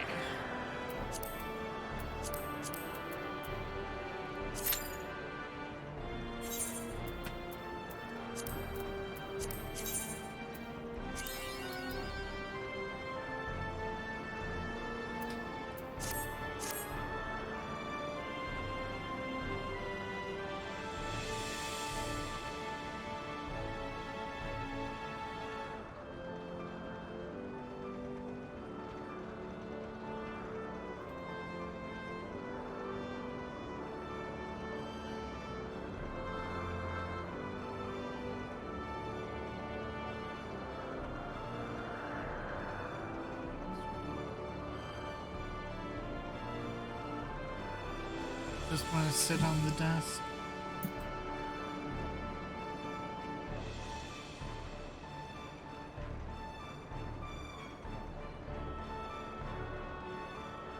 Be careful around those corners.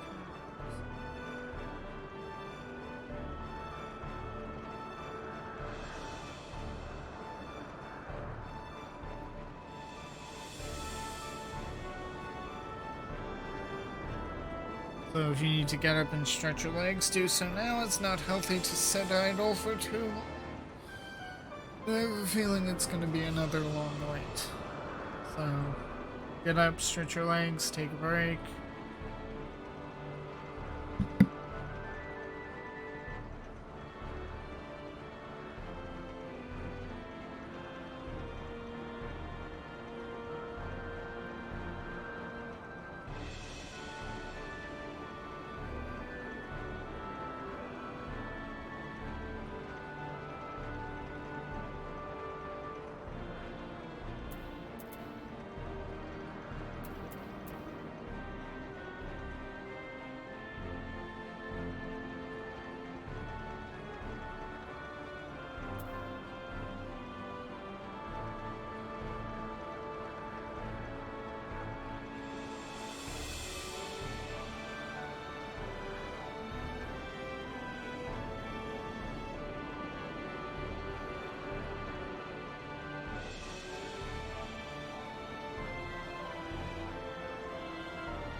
squaring off against Andorian Kumaris.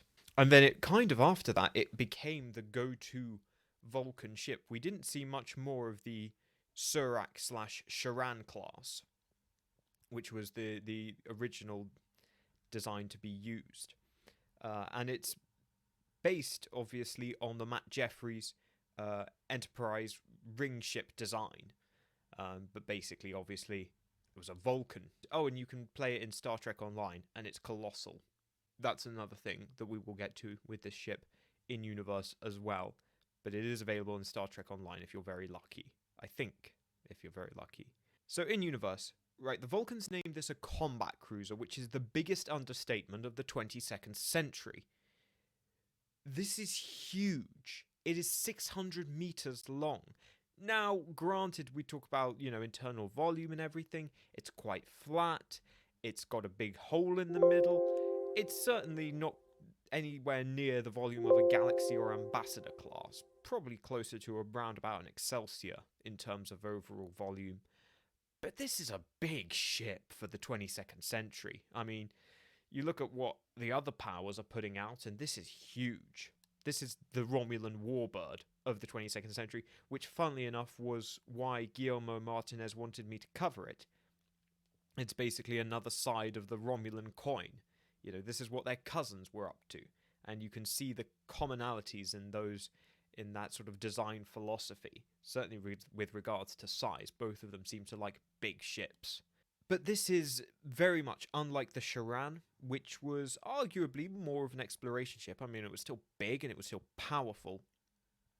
The Dakir was much, much tougher and is very clearly built for combat, which is, A, why it's identified as a combat cruiser, and B, why we see it used in a much more belligerent and aggressive role than we ever see the Sharan being used in. The Sharan strikes me as something that is just very fast, and we'll get to that if we do a ship chat on the Sharan, but the Dakir is much more built for battle. So there's a couple of interesting design decisions which indicate that to me. One of those is that the warp ring, your main source of propulsion, is mounted internally. On the Sharan, it goes around the outside of the ship's structure. The Dakir, it's within the ship's superstructure. Now, proportionally, that means that the Sharan has a bigger warp ring, better warp field, faster. But if you're an enemy shooting at the Sharan, the first thing you're going to aim for, simply because it takes up a lot of space, is the warp ring. It's the most obvious thing to shoot at. With the Dakir, it's not actually the most obvious thing to shoot at. You'd rather shoot at all that hull. And even if you do want to shoot at it, it's got another trick up its sleeve. It can fold the warp ring away to be basically flush with the rest of the hull. So it's then protected, and then it's much, much harder to hit. Now, obviously, it means you can't go to warp. Certainly not anytime soon. Can't be doing it quickly, but it is available to you, particularly if you are going to be getting into a very rough combat situation and, you're planning to slug it out rather than push through. Then yeah, probably you'll fold away your warp ring and just hunker down and fight it out. Additionally, because of this kind of setup where the hull goes outside the warp ring, it actually has a lot more maneuverability than the Sharan. Because essentially you have the impulse engines, a pair of impulse engines either side, which gives it a much greater sort of, axis of maneuver, as compared to the Sharan, where the impulse engines are close to the center of gravity and very close to one another. So it's much harder to kind of pivot it at impulse. There's also no way that the Sharan was going to turn at warp, because there's no play in the warp field. But because the warp field has to be bigger on the Dakir, because the warp field has to be bigger than the hull in order to get around the hull, that then means that there's a little bit of play in the warp field so that you can then turn. It's still not going to be the best turner at warp, but it can actually turn, which for a Vulcan ship is quite exceptional. And then again, another option in combat is that it has a smaller shield profile. And again, that's partially tied to it being able to fold away that warp ring. If you have the Warp Ring, your shield bubble is going to be quite big. But if you suddenly fold it away, that's then a very narrow shield profile. And given that Vulcan shields are probably the best in the quadrant, here we can already see how the Dakir is built to take hits. It's built to get. Okay, and here we go.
Oh, this may more or less be the carry. But I'm not able to get through the rotation.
don't know.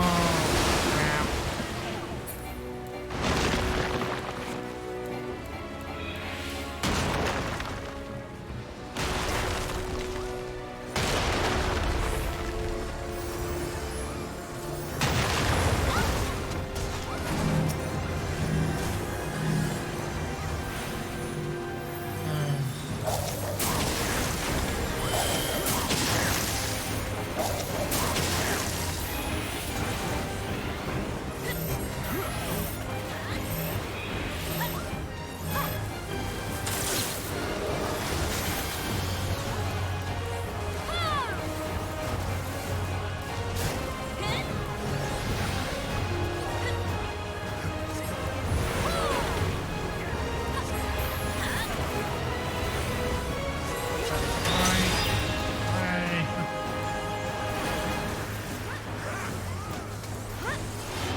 Well, that's unfortunate.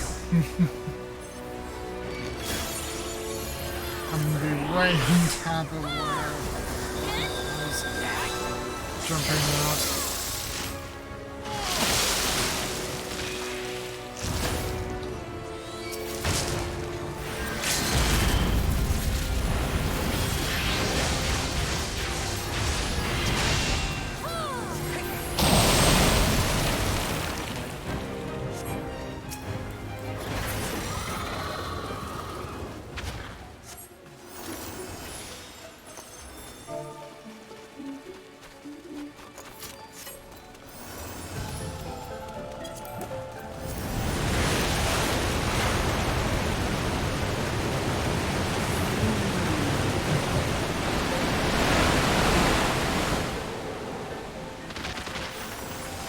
How are we not getting brain damage or something like that from all of this stuff that we are subjecting ourselves to? I don't remember now.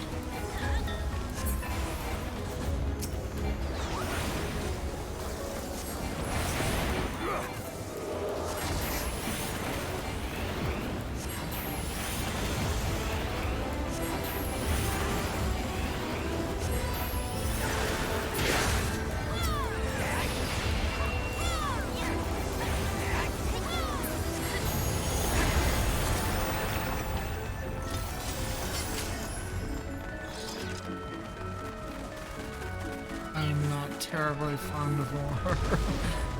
Oh, and Kate Seth is a cat, so that makes sense.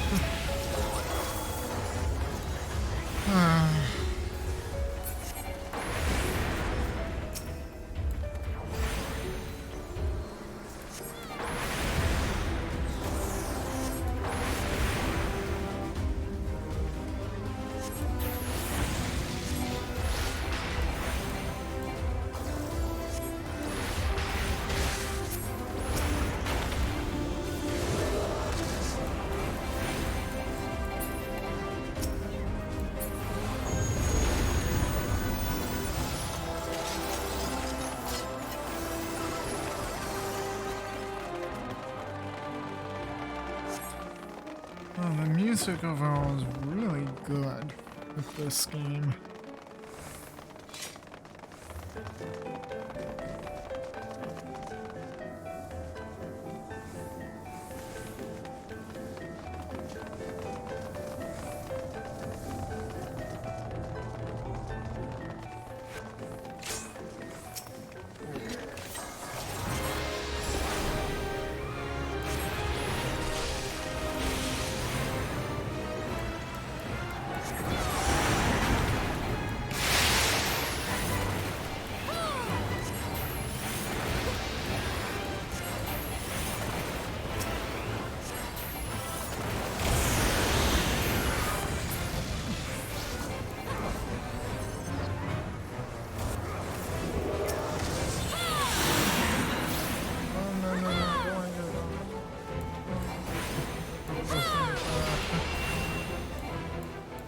seen zombies running. This is not something I want to do.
Here, one of my players actually not.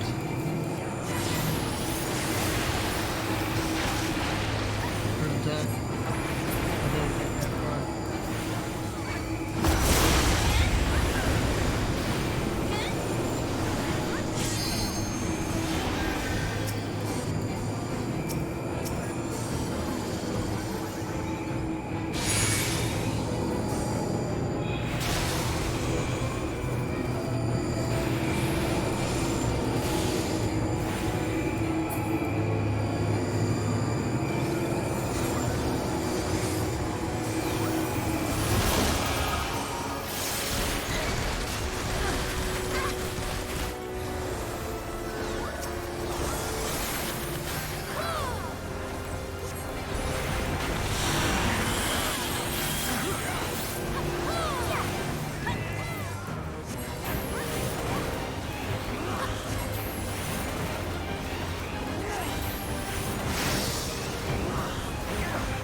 So you have to get the map again since you have to get the debuffs.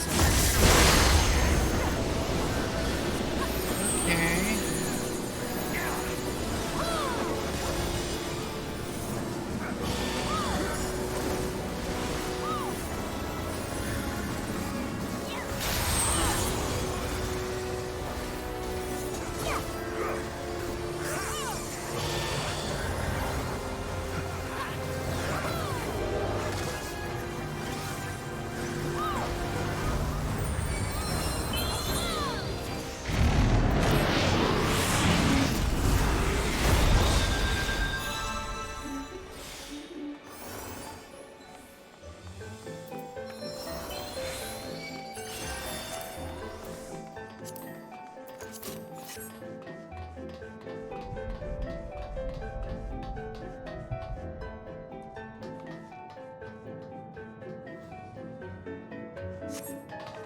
What?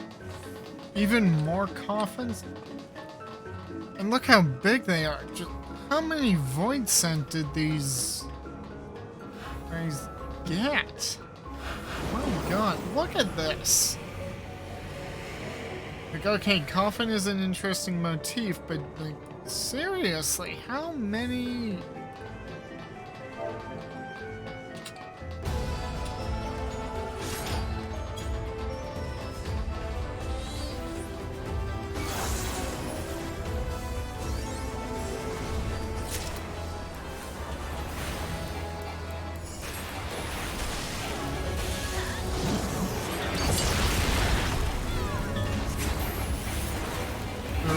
millions of copies. My god.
Rare for 4,000.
Well, that was a interesting orb.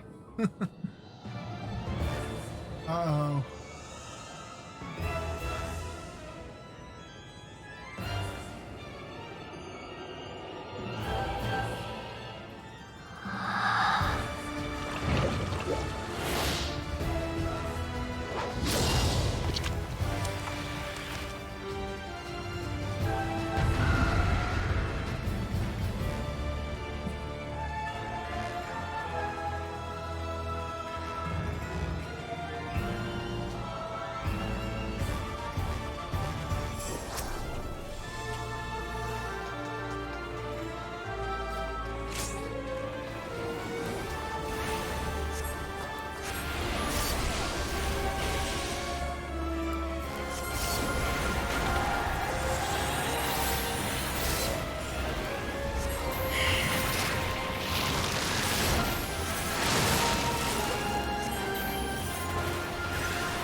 Yeah, sorry if I'm not overly talking to doing, so I'm just trying to focus on the oh no! Oh, get snagged. Oh! Well.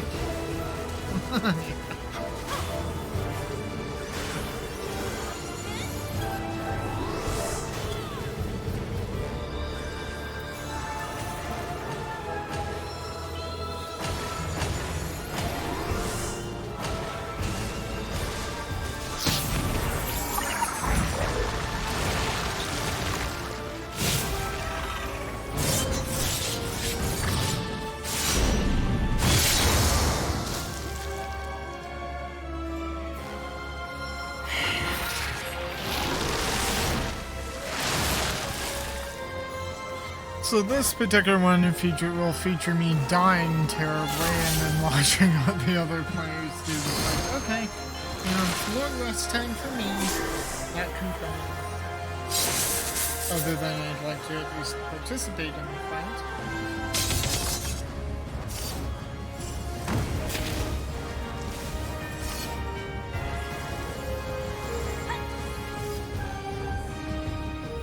On the bright side, I'm perfectly positioned for that particular task.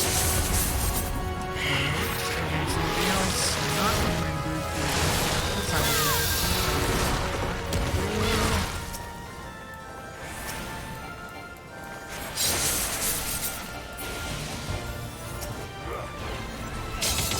Oh, crap.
a little me. Oh.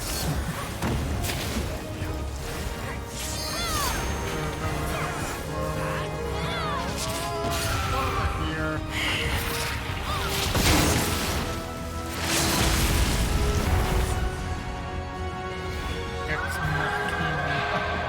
Okay, so I guess that's how you pronounce it. Mhach. Indeed.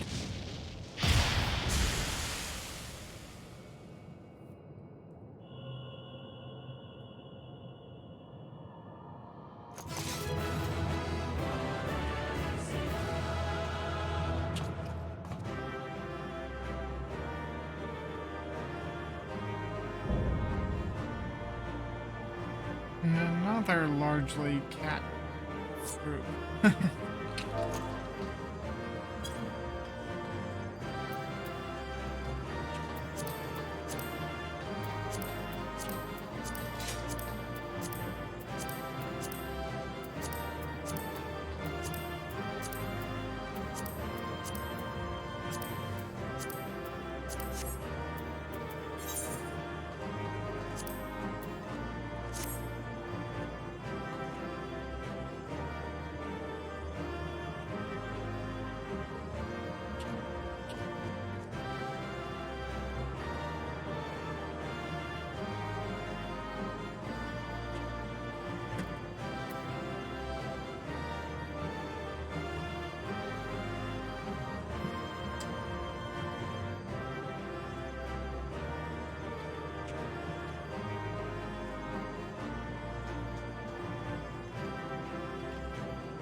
We have a white mage who's, and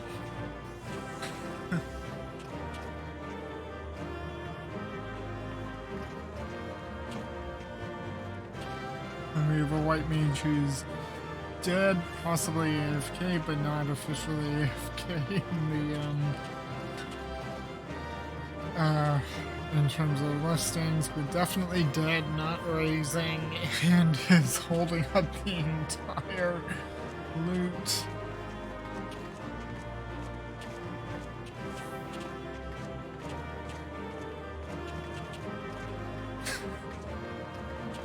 So we're just trying to make as much of a,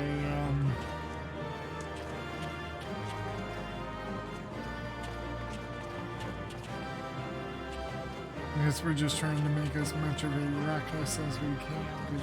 Come on! While also trying to keep ourselves entertained.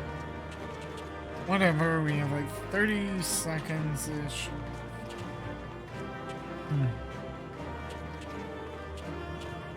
Overall, not bad, but I could still lose out on the minion. I don't think I got the minion for the last one, or the last alliance raid. So here, hopefully I get this one.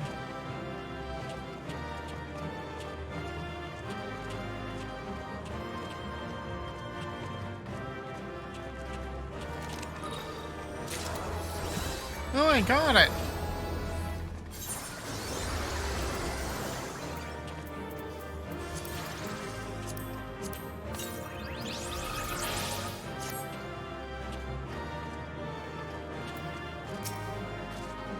Fortunately, we still have... There we go.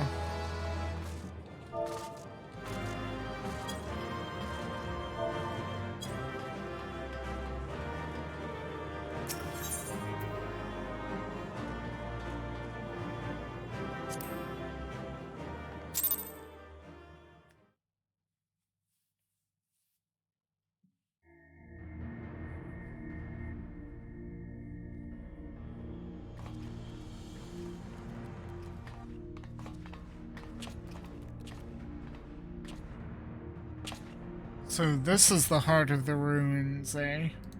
Yep. This is it. You've done a fine job dismantling the defenses, Myrokos. I only wish we could say we had the same success, but Radlia and her talons were nowhere to be found. Yes, it's quite distressing, but we must focus on claiming the prize at hand. The Null Stone is ours.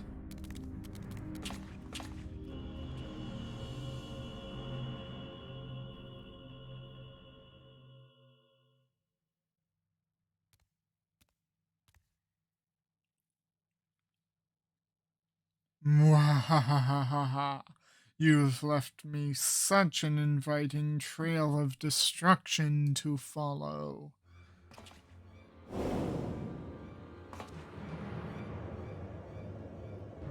Ferdinand. So I see you found the relic, then. Wonderful. Lord Diabolos will be so pleased. And look here, I've brought you a gift as thanks for all your hard work.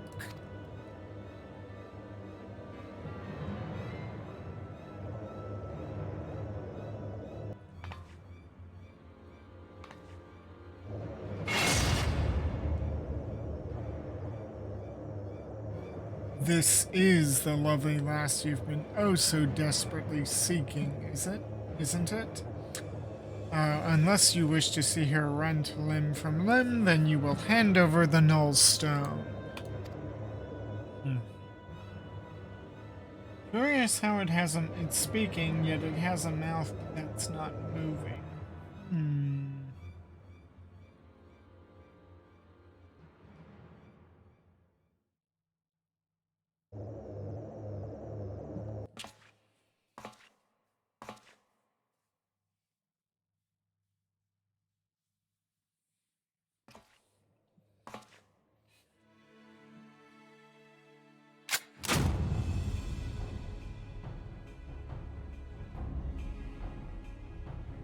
Yeah. You think I care about her worthless limbs? That woman's done naught but cause us grief, and I just thought to crow over her grave. No honor amongst pirates.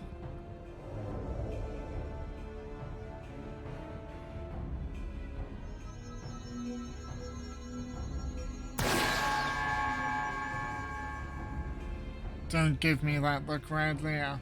What, you thought I was here to save your sorry hide? You've never been aught but an obstacle to me. Do you remember the first time we met? You were roaring with laughter at the sight of all them Allegan relics, until I used your pretty blonde head as a stepping stone. Damn you, you selfish bastard, and damn me for expecting you to act any different. If I had my weapons, I'd blow a bloody hole in your belly. Have you forgotten how awful a shot you are? Not much of a threat when I've seen you miss the side of a cathedral at 10 yalms.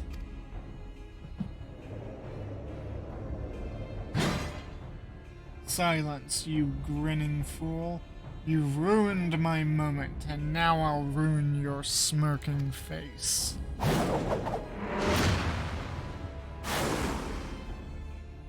Now, puss.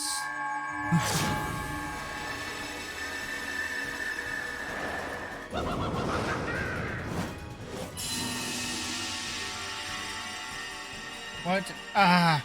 It burns! It burns, I say. Burns. This world is not your stage, unholy harlequin. Begone from our realm.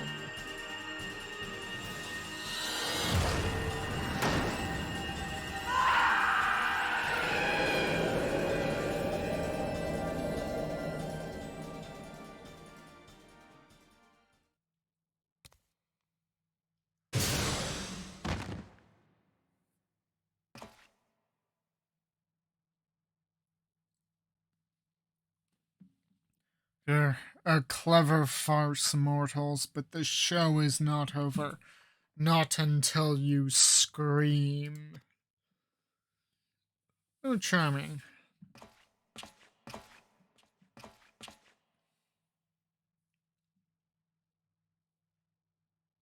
The bugger got away, and I think we'd best do the same. Well, he was just, expelled. Oop, bat. There's a bat floating around. It's Diabolos, probably. The Lady Pirate is saved, and the Nullstone is ours. That all went rather well, did it not? It all worked out in the end, but I've had just about enough of Leofard's folly. I must have said that 100 times by now. Yeah, thereabout.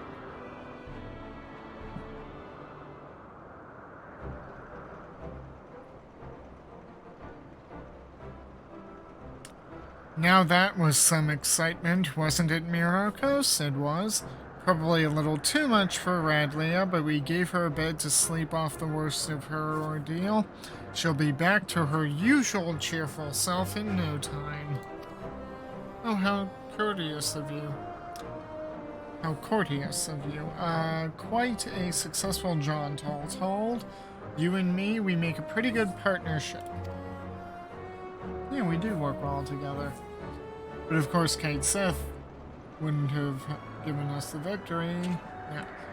But I've got words for you, Furball. You said that relic would obliterate a void scent completely. Seems to me that foppish fiend got scorched before he slipped away. Oh, that? That was scarcely a fraction of the Nullstone's true power. Once I have learned to unleash its full potential, such demons shall be consumed like gnats caught in a bonfire. So you're telling me our secret weapon ain't ready for battle? You might as well be wielding a blunted sword. Yeah, Autumn, what is it? Might I remind you that this blunted sword stung our foe sufficiently to free the Lady Pirate, a result we could not have achieved with your blustering words alone. Bah, I was ready to flee without Radlia if things took a turn for the worse. Oh, he likes her. But you're right. You had the presence of mind to take advantage of my bluff, and it was your actions that saved her in the end.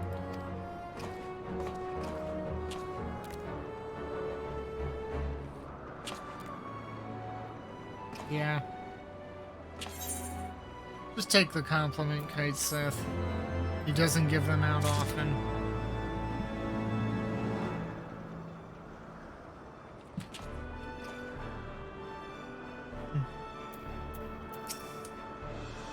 Did the captain receive a blow to the head while we were at Mhach?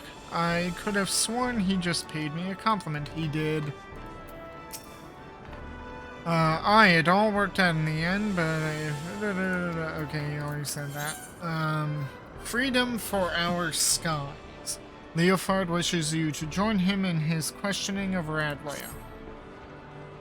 We might be waiting a while before Radlea finally decides to wake up, but not so long that you've got time to flit away on some other adventure. Come, join me in my quarters, and we can ask her a few questions as soon as she's ready to talk.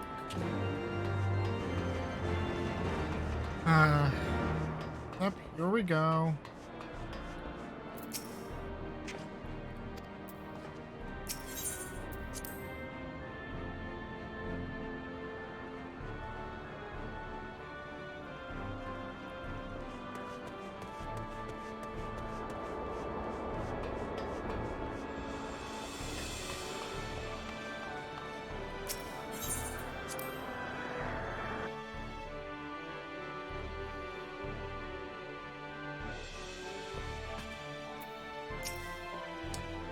Oh there, Myrokos. Might as well make yourself comfortable while we wait on Radlea. Besides, after fighting through the ruins, I'll wager you could use the rest.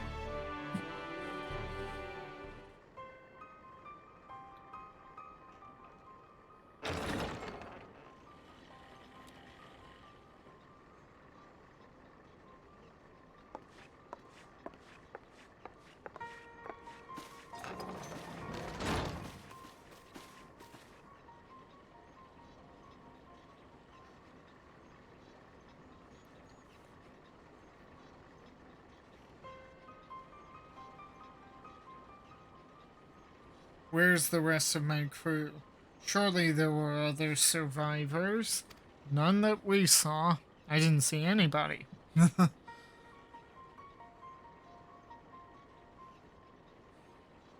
Yeah, she got her crew killed. Tell me, Radlea, what drove you to risk exploring old Mhach? The compass sent you there, aye, but you were after the Void Ark. You knew something, didn't you? I found a book. We were looting these strange ruins in the Sea of Clouds, and one of the lads dug up a tome. It had passages that described the Void Ark and a powerful relic called the Null Stone. A tome described by a Mhach sorcerer, mayhap? Captain, would you happen to know the author of this work?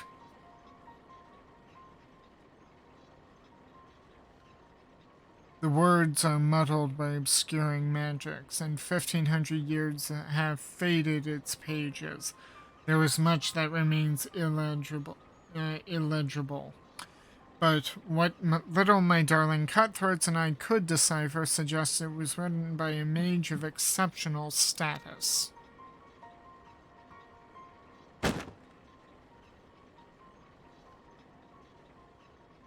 See for yourself. If what the book says is true, the Ark is a source of immeasurable power. With that ship under my command and the mysteries of Mhach in my possession, I had thought to crown myself Queen of the Skies. And look how well that turned out. What manner of sky pirate, what manner of queen can even keep her own crew alive? And can't even keep her own crew alive.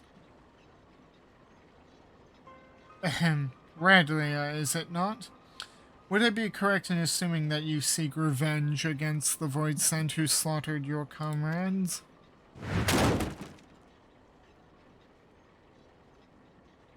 Of course I want revenge. That hell-spawned shite gobbler killed my crew. If he were here right now, I'd gouge out his eyes and choke him to death with my bare bloody hands. You are not alone in your desire to bring an end to these abominations, Captain. Will you not join us in our endeavor to secure peace for the skies? Will you not join the Talon's strength to ours?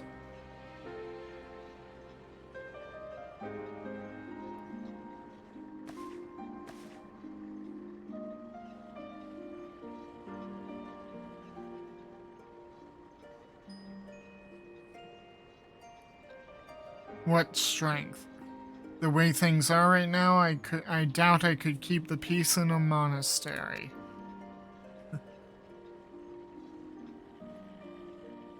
This has not to do with personal grudges either. I just don't have the men. All my best fighters died in the ruins, and the dregs that are left are scarce sharp enough to be called talons.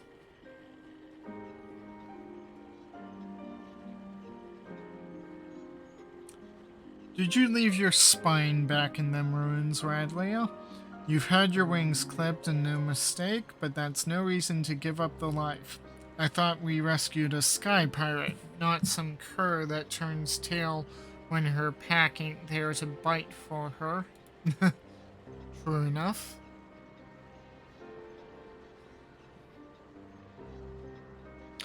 I know what you're trying to do, Redbill, but I've lost my taste for glory. You can have the cursed book. Just be sure to make that bastard pay. I don't think we've seen the last of her.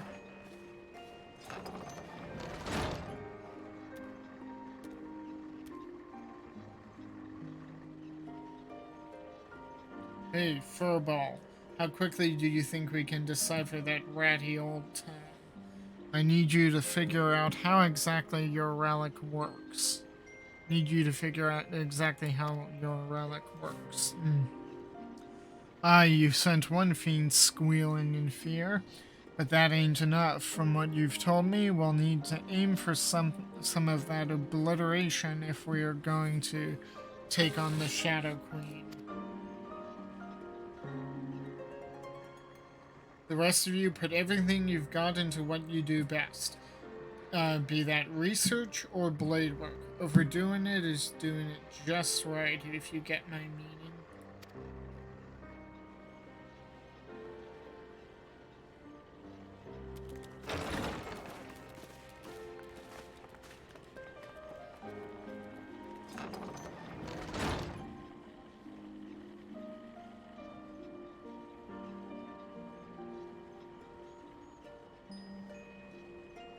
I'll decorate my walls with void-sent heads if I have to. The skies should belong to no one.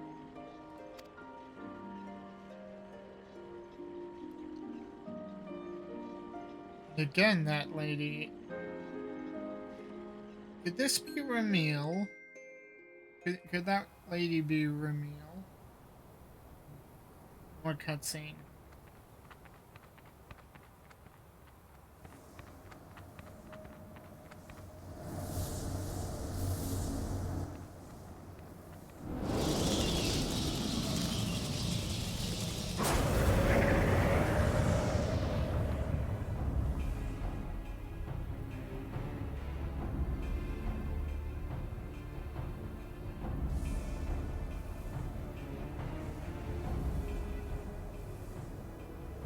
The Null Stone hath fallen into mortal hands. 1,000 apologies, Lord Diabolos. I shall personally wring each and every one of their scrawny necks. The time for skulking in shadows hath ended. I am weary of these meddling vermin.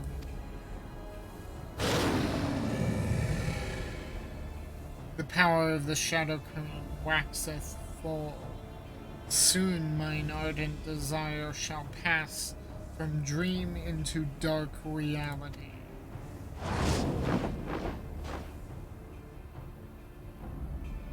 What dream?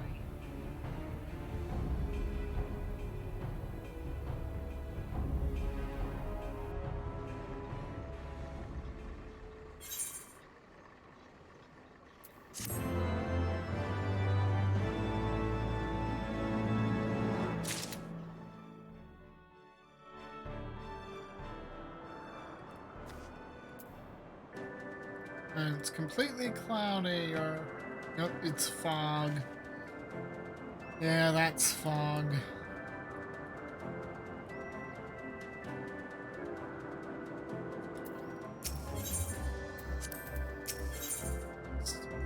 where shadows reign. Stacia has been searching for you at Kaisith's behest. I mean, right as I just left. Myrokos, Kaisith just sent me to find you. You have a proper knack for showing up at just the right time. You know that. I literally had just left and apparently you were ready for me. Anyway, Kaisith cracked up in the town what we got from Adlia and has been studying all the Nullstone secrets. He thinks we may be onto something important, not just concerning Diabolos and the Shadow Queen, but also the cat himself. Come back to the park and we can all hear what he has to say together.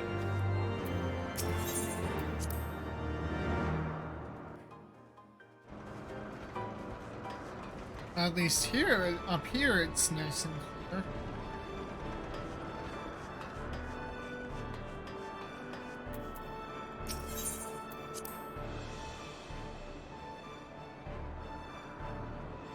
If you like what you see at any point, like, share, subscribe, follow me on Twitch for more live streams, because it's always better live.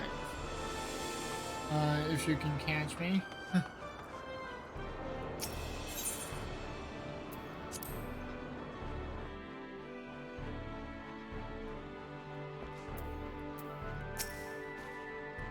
Thanks for coming. Now let's get Kaisith.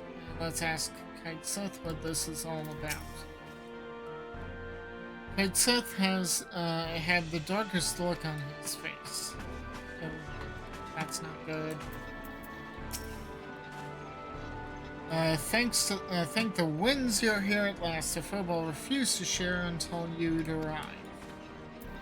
Okay, what's going on?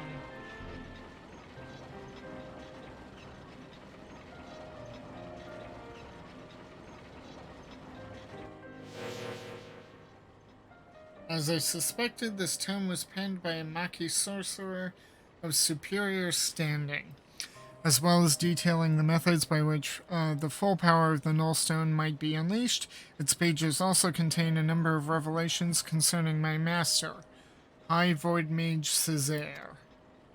If these histories are to be trusted, then it seems that Césaire herself was responsible for summoning Diabolos.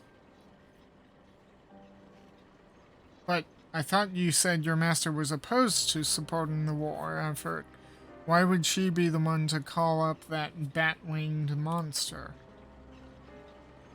Good question. Césaire only agreed to the ritual as a means to bring the conflict to an early resolution. From what I can glean from these pages, Diabolos was intended as a bluff, a threat that was never to be exercised.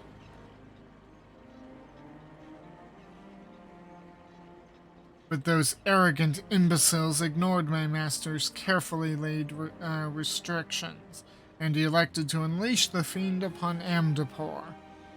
It was when Césaire moved to protest this act that she was branded a traitor and imprisoned.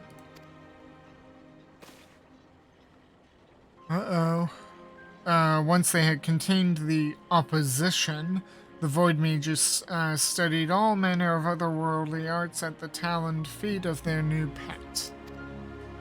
The most dangerous of which was the right for summoning Skathak, and the method for chaining her power. So, oh wow. Yet even after all they had perpetuated, these ambitious fools had the gall to come crawling to Césaire when the coming of the Great Floods was predicted. They begged her to take control of the Void Ark for the salvation of the Mhach people. As you saw for yourself, however, the energies of the Shadow Queen broke loose and turned the vessel into a derelict nest of void scent. It seems obvious now that the arts taught by Diabolos were deliberately flawed. The only saving grace in all this madness was when the damnable fiend was sealed away by the white mages of Amdapor. I shudder to think what would have happened had he been reunited with his queen. I think we're going to find out, people. So now, 1500 years later, Diabolos is looking to finish what he started. I thought the bat-faced bastard was just some opportunistic underling, but it turns out he's the main villain behind this whole mess.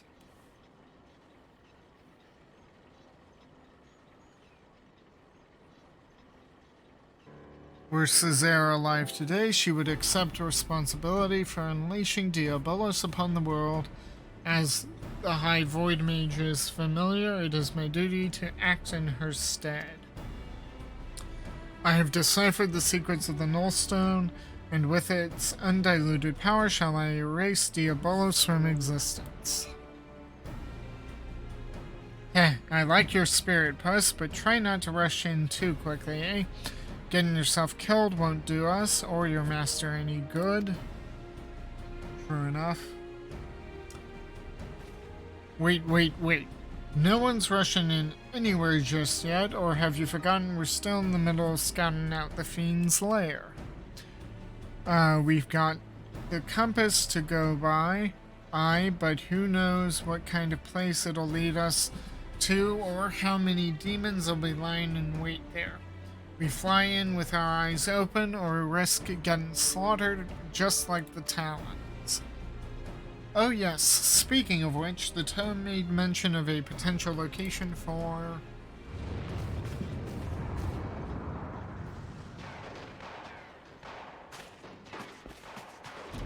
What the heck?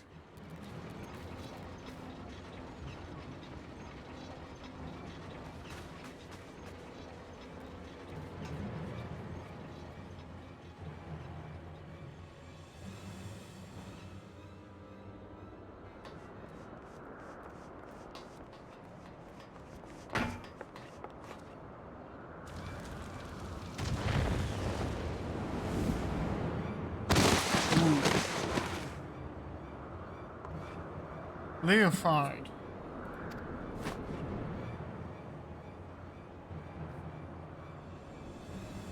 Oh, he's still breathing. He's okay, people. He's okay.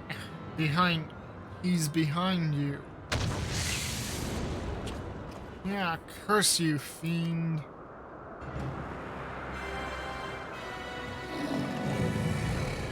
Diabolos came to us. At last. At long last. This is far from over, demon. Will not allow an abomination like the Shadow Queen to rule this world. Then thou knowest not of ruling. It is might which decideth dominion.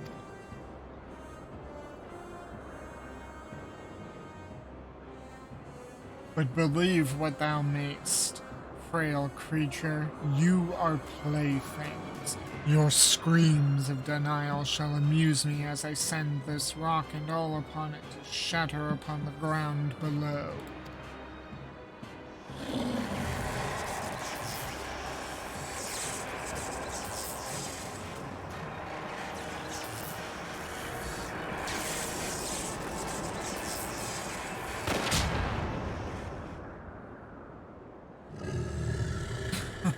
Somebody seriously just trying to find out. Hey! That's the Ishgardian airship that's been terminally stuck. In repairs.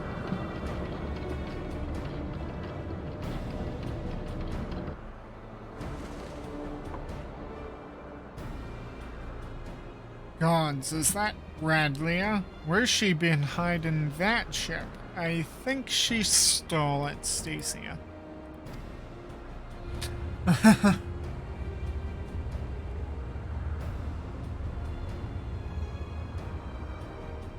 I would not tire my arm with the swatting of so many flies.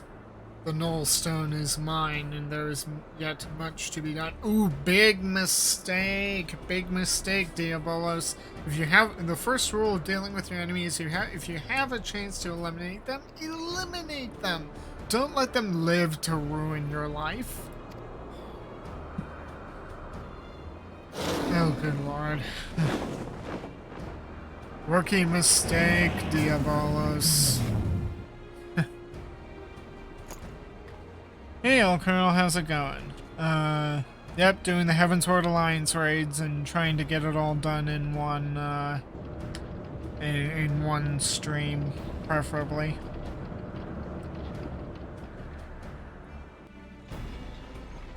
Yeah, and then after this Alliance raid, I'll be doing, Hildebrand, most likely. And then going back and doing MSQ in preparation for Stormblood.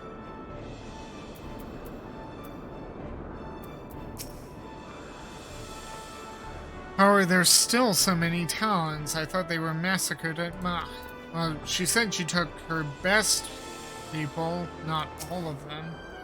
I ain't a healer, but I'd say you've broken an arm, a couple of ribs, and bruised half your innards. We need to get some, you some splints and bandages. Hold on. Oh, right. The loss of the Nullstone is on my head, and I shall see what that we win it back. Would you look at that sorry excuse for a sky pirate? I knew Red Bell and his ragtag crew couldn't be trusted with saving the skies. Consider our debt to you repaid.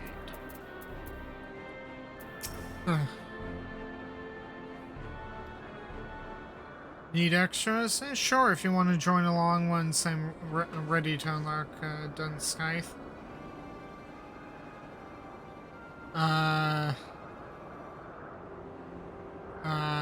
Well, ain't I a lucky sod? 2 demons in one day. Found some new dogs to lick your boots, Radleia? Is that any way to welcome me back to life? You needed allies, and persuading our reluctant fellows to join in common purpose is a feat only a woman of my charming beauty could accomplish. The better question is, how the hell did she steal the Ishgardian giant airship that's been terminally stuck at Cloud Top out of the Ishgardians' nose, right out from under the Ishgardians' noses? Because that's, because a big ship that size isn't going to just disappear with nobody noticing. And besides, you look too injured to be of much use to anyone. You'd best take to your bed, old man, and let me and your champion there take care of the Void Scent. What, so you can tuck tail and run again? At the first sign of trouble, you'd not even be standing there if it weren't for me. And even with me, I'm busted up, I'm still twice the pirate you are.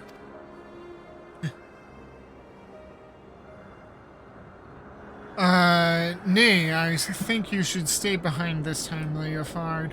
We must pursue Diabolos without you. Autumn, what are you doing? That's not somewhere to climb. Time is of the essence, and we cannot afford to wait for you to heal. We must take advantage of Captain Radley's reinforcements and proceed with all due haste.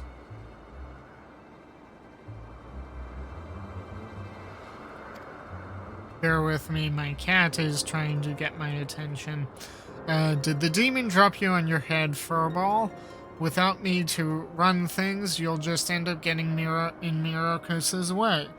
And no one's making haste anywhere until we know what we're flying into. Again, Captain Radley may hold the answer to that dilemma. I suspect that the island where she uncovered the Mhach home is the very location where Diabolos has chosen to lair. Makes sense.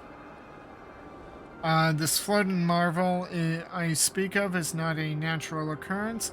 It was constructed as a haven for refugees of the floods. The tome makes very clear reference to the island's purpose and describes in detail the Void-Sent sorcery employed in its creation. As the Void Ark never arrived at its destination, however, the island remained uninhabited. I can imagine no more suitable a hideaway for our scheming fiend. Even better, Diabolos will not expect us to suddenly arrive at his secluded doorstep. The Talon fleet will carve us a path through the lesser fiends, and we shall strike swiftly into the heart of the confusion to seize the Nullstone. Once the relic is secured, I will use its power to obliterate our devilish foe. As a sky pirate, surely you understand how such an assault relies on speed and surprise. We cannot have a wounded companion slow us down and potentially doom the entire enterprise. Yep. So you think you're in charge now, do you, Puss? Poor broken Leofard's just some dead weight you need to cut away. You know what? I've had a bellyful of your mulin in any case. Go on, fly off without me and see how far you get on your thrice-damned enterprise. Captain Radley, compare the direction indicated by the ectocompass with your navigational records, if you please. I think we'll find the coordinates coincide with the island in question. Certainly, and feel free to board our flagship when you're ready, when you're set to depart. My darlings, large enough to accommodate your adventurer and his fellows, with room to spare.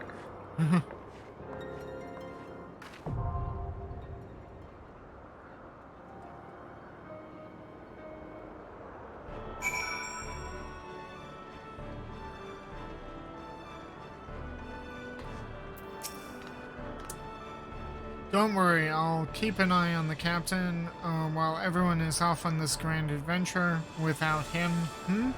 Are you certain you don't need me to go with you? This adventure is all yours, Myrokos. I'll be cheering you on from my sickbed like a good little pirate, promise. This is the way it must be, considering our need for haste and the extent of Leofard's injuries. My conclusion was merely logical. Captain Redbill's primary concern should be securing the freedom of the skies, not limping into almost certain death at the hands of the Void Sent, no matter how much he chafes at being excluded from the voyage. Great Sith was only talking common sense. The captain took it hard, but I think he knows it too. We're doing the right thing leaving him behind, ain't we?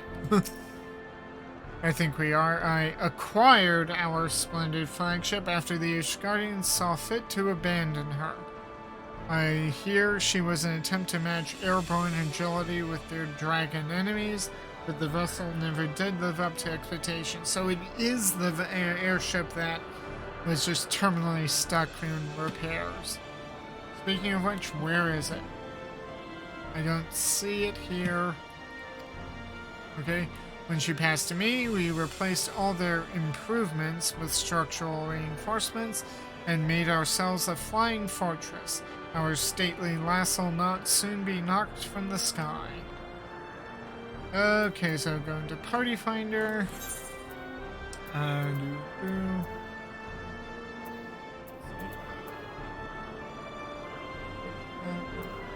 Search recruit members. I want Alliance and Scythe. Duty completion. Form a private party. Yes. After password 0011. 1. The password is 1. Just to keep it simple.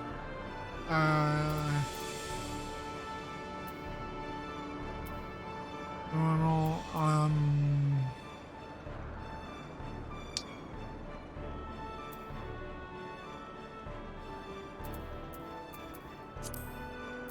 okay, so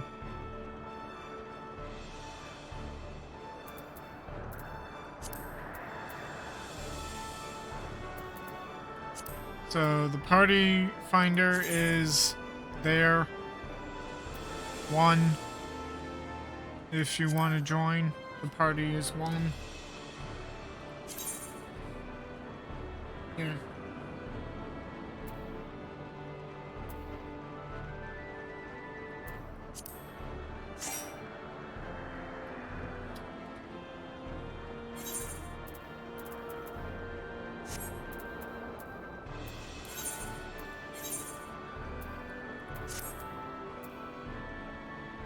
Okay, with that, I think I will end research, and then we can queue up.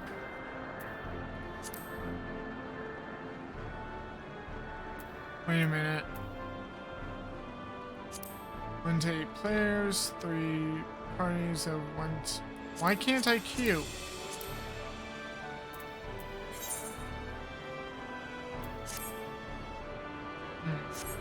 Let me go back into. Because I could have sworn I.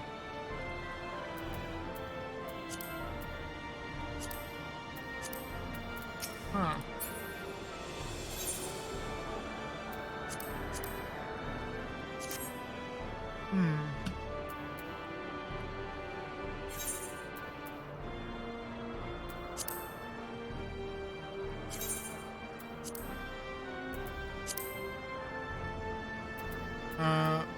Colonel, could you try queuing us? I just made you party leader. For some reason, I can't,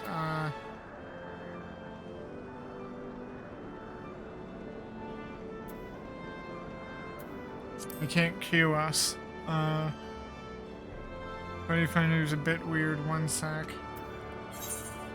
Yeah, for some reason, it's still showing, okay, people... Okay.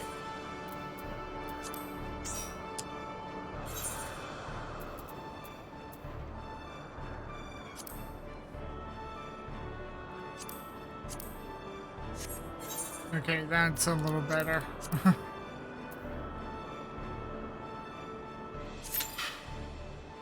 And now we wait. Although this one may be, hopefully be a little bit quicker. Dealing with like 30-minute queue times can be a bit annoying, but thank you, El Colonel, for helping to troubleshoot that.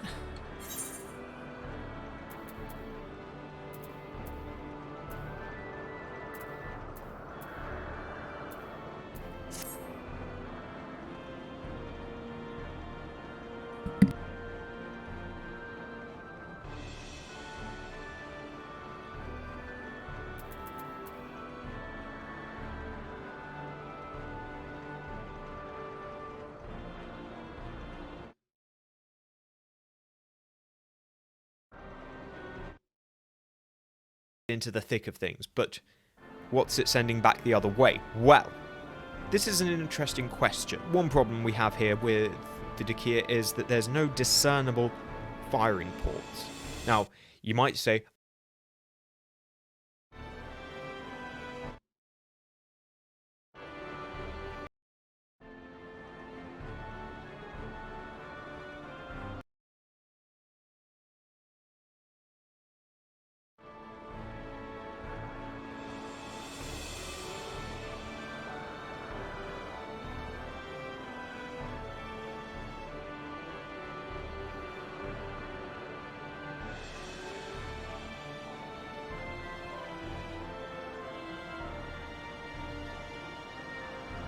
Just trying to keep myself busy while waiting in the queue. Hopefully there wasn't too much extra background noise from my computer.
Here we go.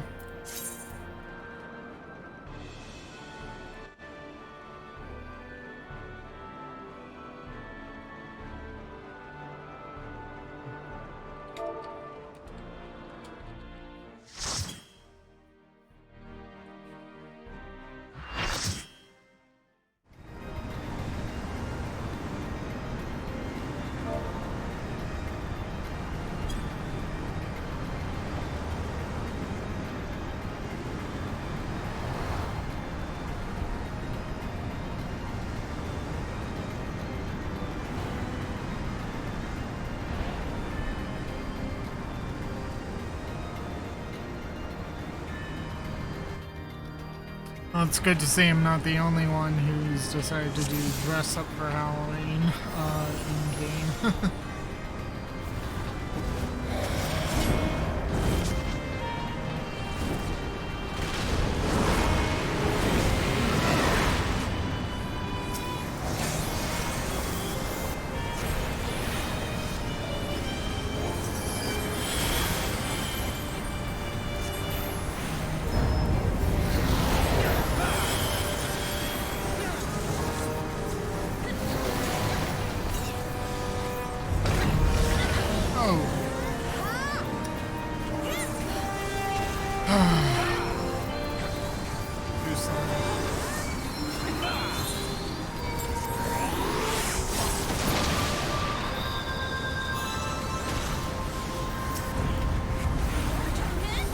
Out of the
Doom!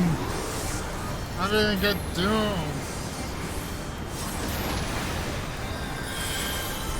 Oh, Doom.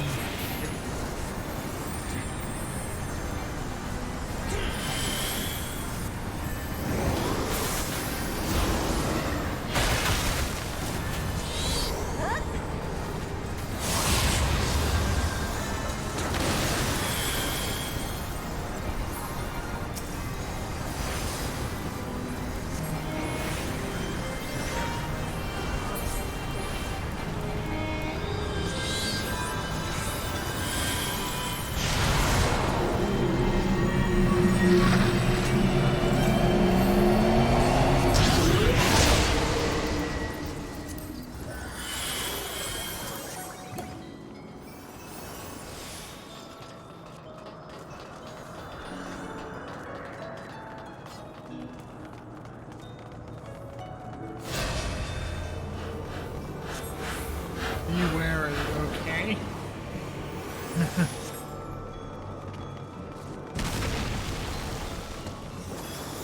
I like that they gave Kite Sith that little flavor text.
So, old Colonel, what do you think of the Hildy relics? Are they any good, or...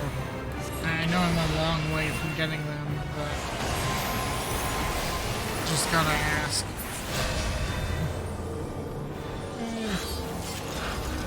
Just gone.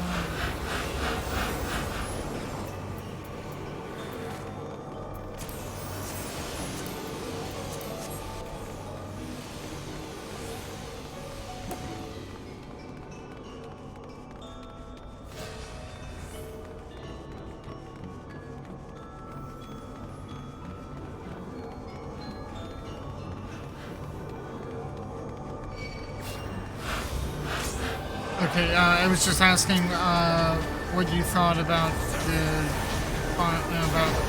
Hildy relics. Are they worth it?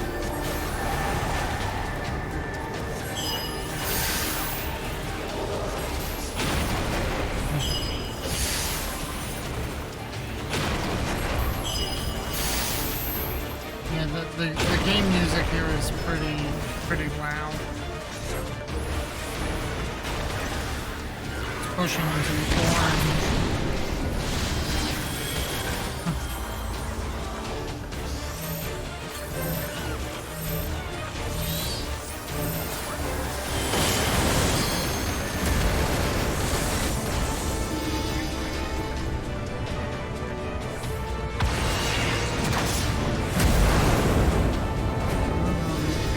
It's good where I was.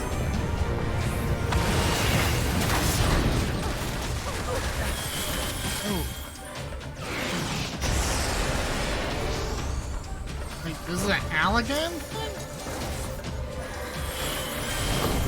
When did the Allegans get here?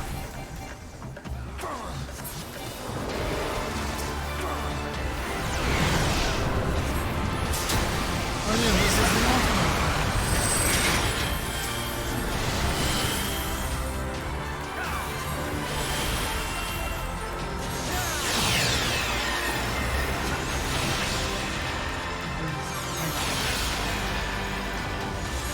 When did the Allegans get here?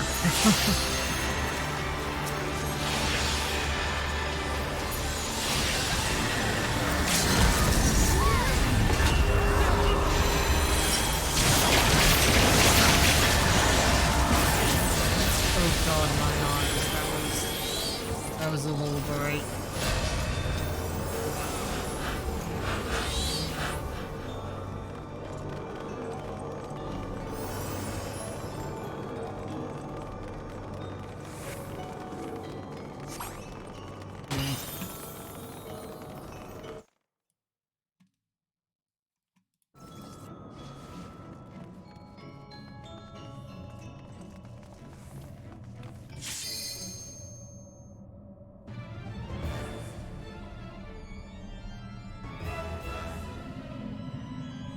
But like, are you getting all of the relic weapons, or are you just getting a select few so that it's hopefully manageable?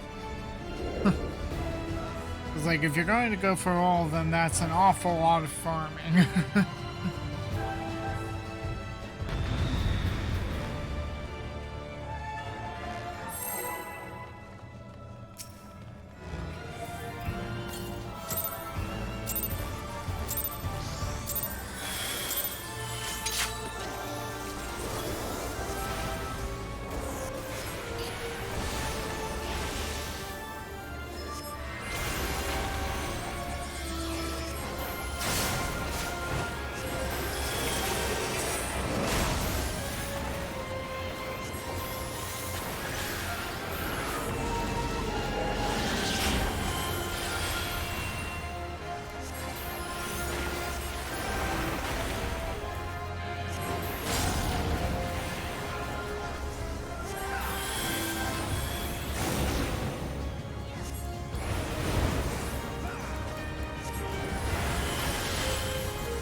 That hurt.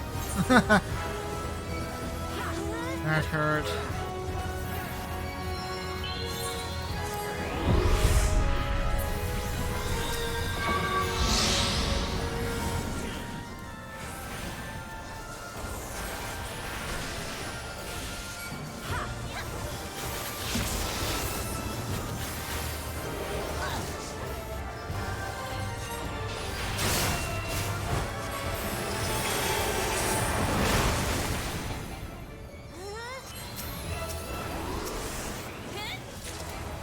days I'll okay, that thing. Okay, now we return to the box.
And that's it. The Shadow Queen's dead. Wait, it's not over. There's still 2 rounds. And we have to defeat Diabolos.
So much for Leyline's did its job.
Wait a minute, I just popped flare and it did 0 damage? Ooh.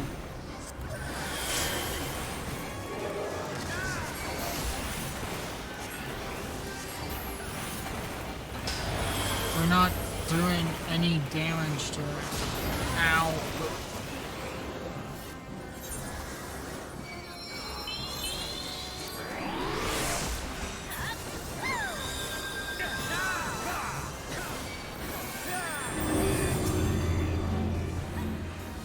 Oh no, run away! Run away! Oh, now we're doing damage.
Joys of being strange.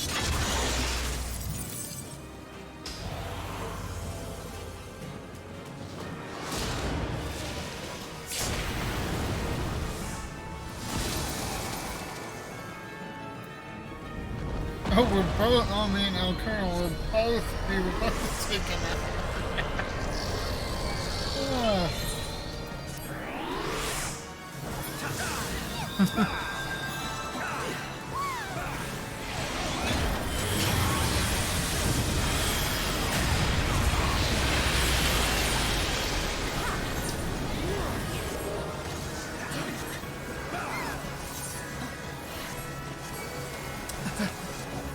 Didn't even finish healing.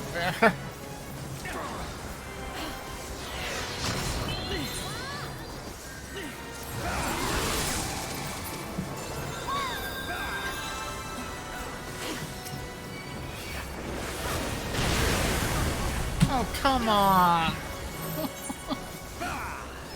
Oh, I'm so going to need to repair after this. Fortunately, this is the last.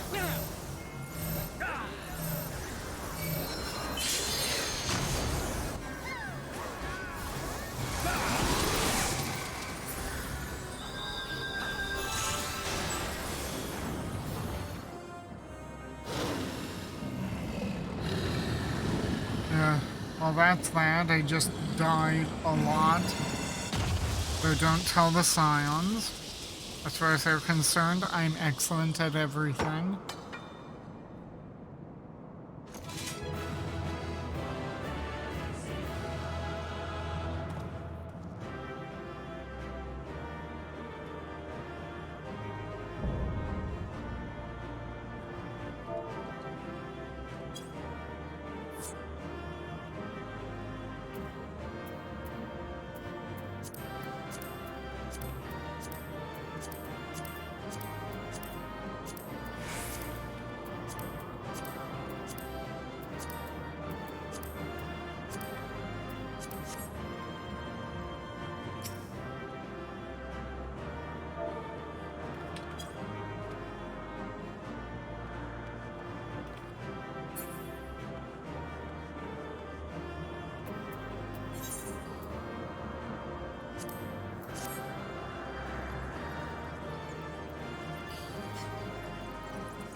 God, will people please crawl? Please.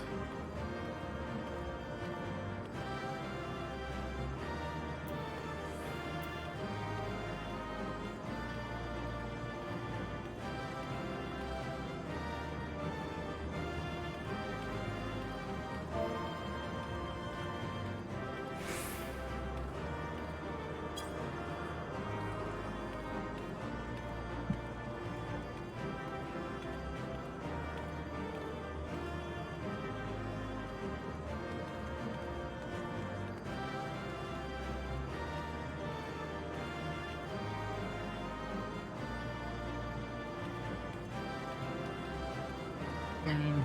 No minion.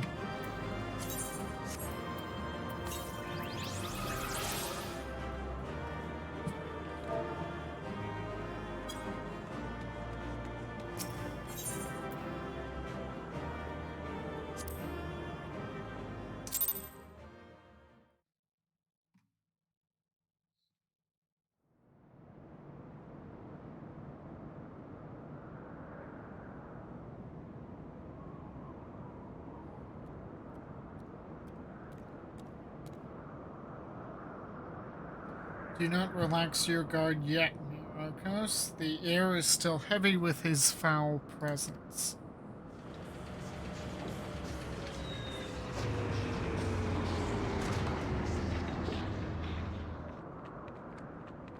There he is, in bat form.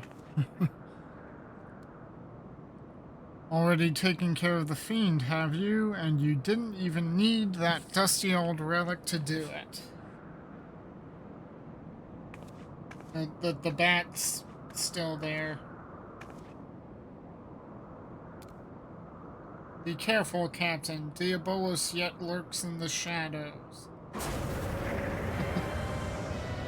Yeah, uh-huh.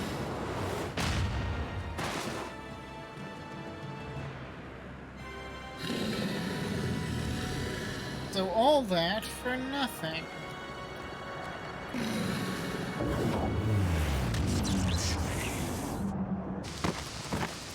Ooh! No, Kaiseth! Got charred by that ruinous omen.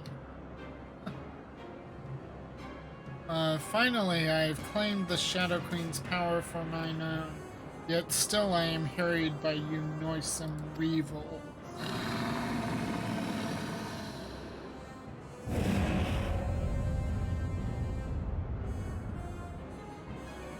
I must needs quit this realm for a time, and when I have grown accustomed to my newfound might, there shall be a reckoning for your insolence.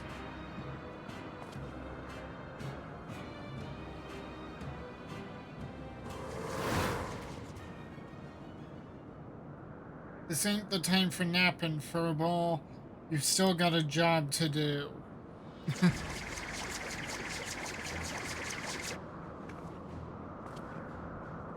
I thought he was supposed to be in bed.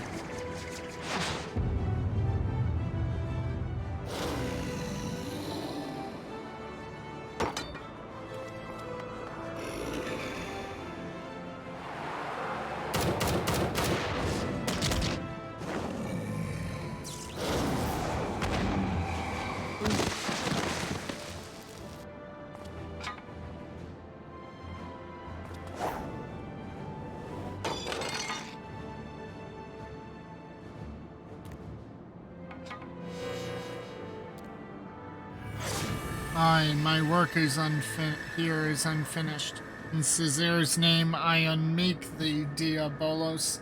My master's will be done.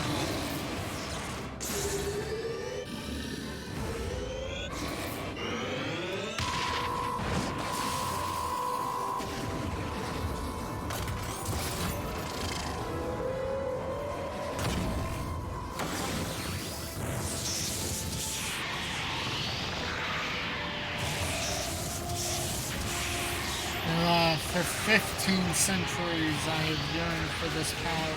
Thou canst not unmake me. No, no.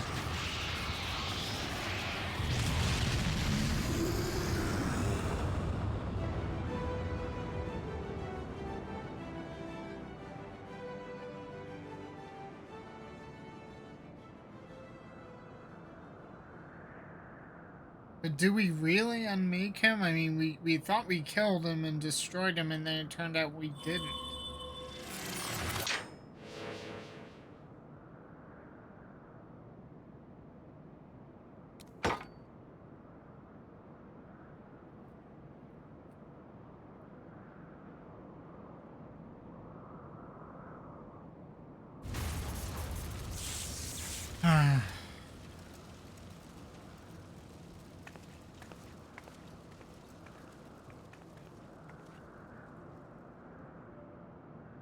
I should have known we were wasting our breath. The captain only heeds the siren in his heart.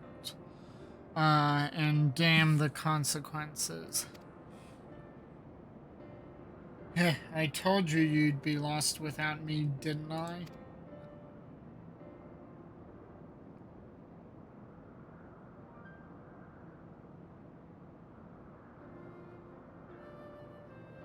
Look at you, Puss, getting knocked out cold in your moment of glory. You weren't, like to get another chance to honor your master's memory, and you almost missed it. But I suppose you pulled through at the last. I'll give you that much.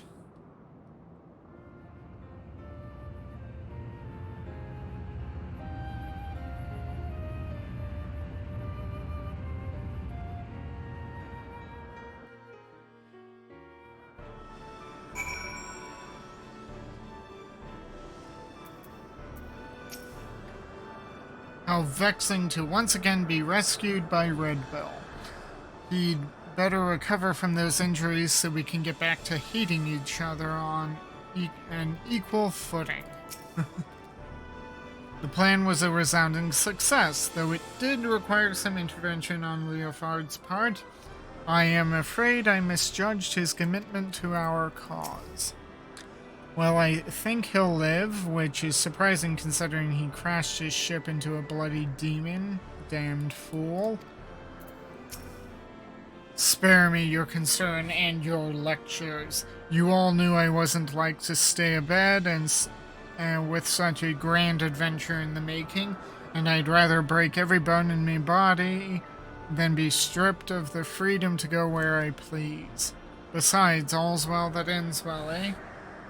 Diabolus is dead and we're all alive. That counts as a victory in my book. It's just a pity that it cost me the Ramil in the doing of it. I hope she rests easy on that island refuge.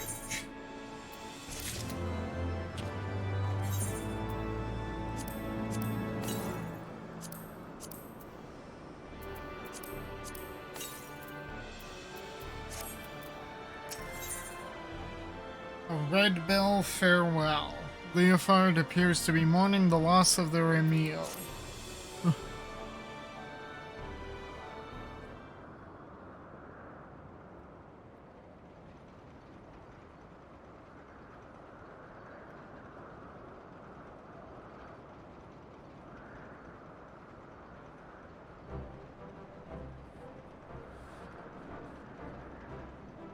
Me goggles are a mess, and I can always get me a new pair of goggles and a new airship. I suppose we should be glad we didn't lose aught else after diving headlong into a void scent nest. Now that we've taken the skies back, it's time we were taking our leave. The Talons and the Red Bills can kiss this brief alliance farewell. Unless, of course, you're interested in a more permanent arrangement. Your bootlickers might lick your voice, might think your voice a siren song, but it grates on my ears like a harpy's screech. No, this is the first and last time we fly together. We're back to being rivals, the way it's always been. You are a very stubborn man, Red Bill, but you do well to remember I always get what I want in the end.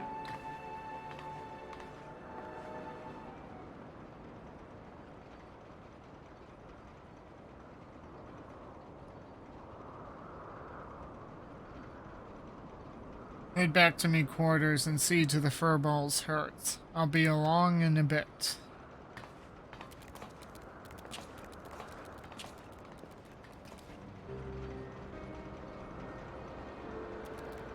I feel so foolish, Myrokos. I demanded that Leofard remain behind, only to have him rescue my mission from certain failure.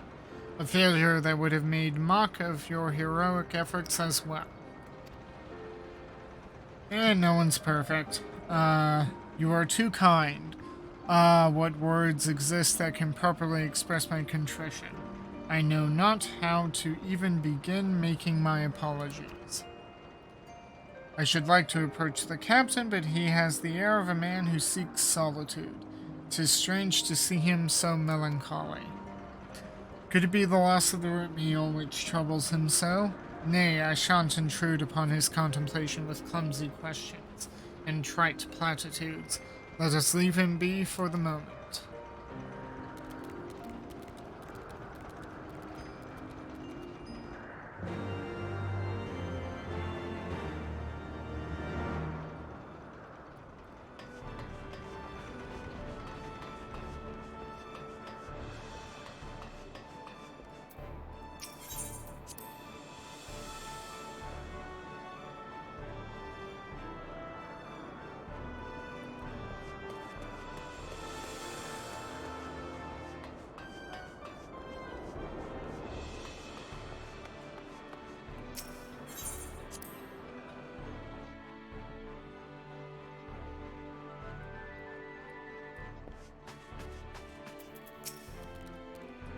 The captain is not his usual bombastic self. Mayhap Stacia can enlighten us as to the source of this uncharacteristic malaise.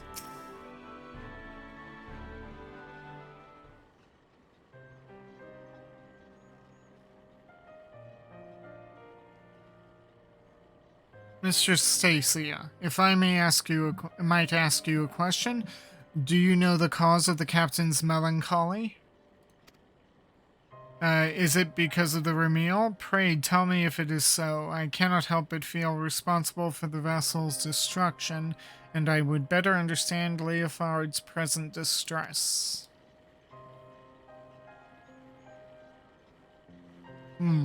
If you really want to understand, I suppose I should start with how the captain was orphaned as a child. As matters turned out, he was taken in by a highborn widow who raised him as her son. From what Leofard has told me, his adoptive mother was a kind, quiet-spoken woman, but due to some illness or other, she was rarely able to venture outside.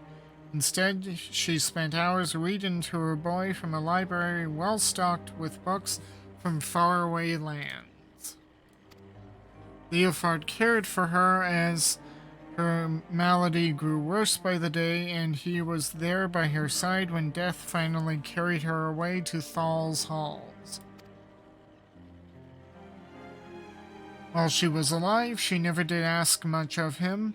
Not long before she passed on, however, she wrung from him one single promise, that he escape the conformity she had always endured, and live his life as free as a bird.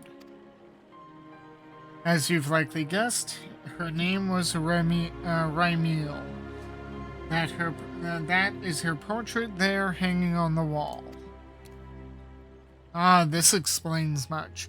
I had wondered as to the origin of his vessel's naming. The Sky Pirate Way is the life Leofard chose for himself, but I like to think he named his ship the Rymil so that his mother would be there to watch over all his adventures.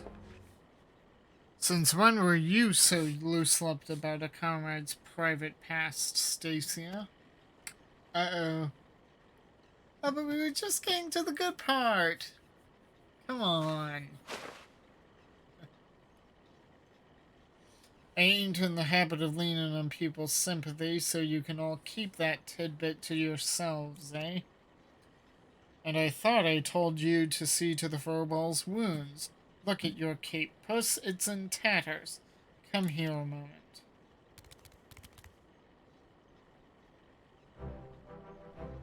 A scarf? For me?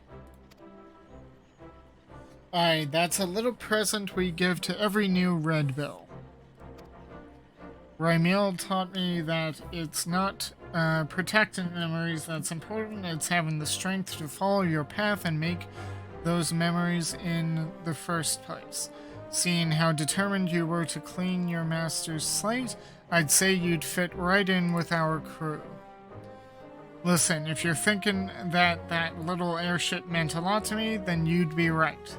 But I'd rather mourn a hunk of metal than lose them as can share in me highs and lows. So let's get this straight, Puss. There's no need for apologies. A sky pirate makes his choice and he sticks by it. The life of a sky pirate, As I seem to be bereft of both place and purpose now, I suppose I shall accept your offer. I am yours to command, Captain. Glad to hear it. Your first duty is to join us in giving our adventurer here a proper send-off. Well, it's about bloody time you two saw eye to eye, but honestly, Captain, you don't mean to head out in those rags, do you? Let's get you cleaned up as well before we say our fond farewells. Yeah, he's still kind of, exploded.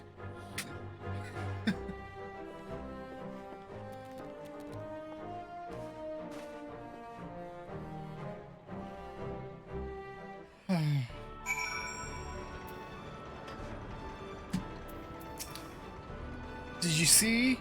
Kite Sith is wearing a red bill scarf. Isn't that just wonderful? Yes, it is. For 15 centuries did I wander in the dark alone, to be so surrounded by companions and given new hearth to call home fills me with a warmth I had almost forgotten was possible.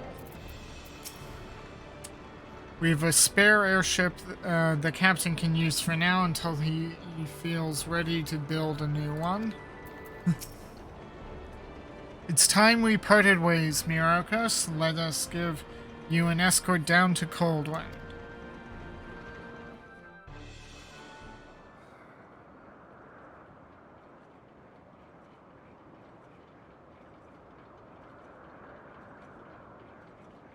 That was some adventure, Myrokos, but our journey into the unknown is over.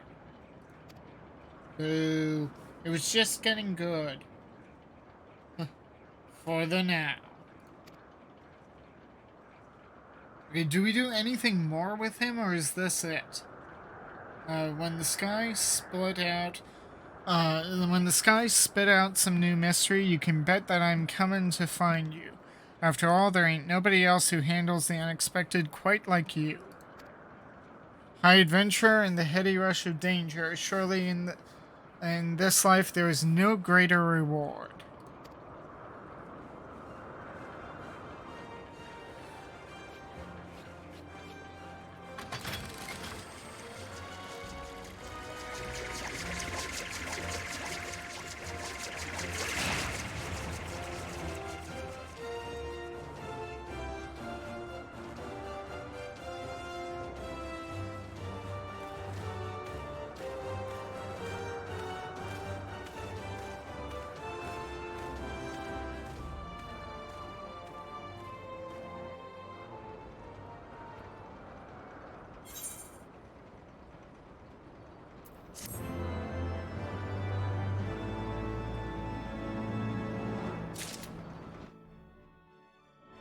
Okay, and with that, the Shadows of Mhach questline is complete.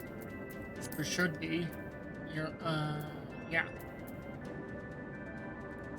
The Chronicles of Shadows of Mhach, yep.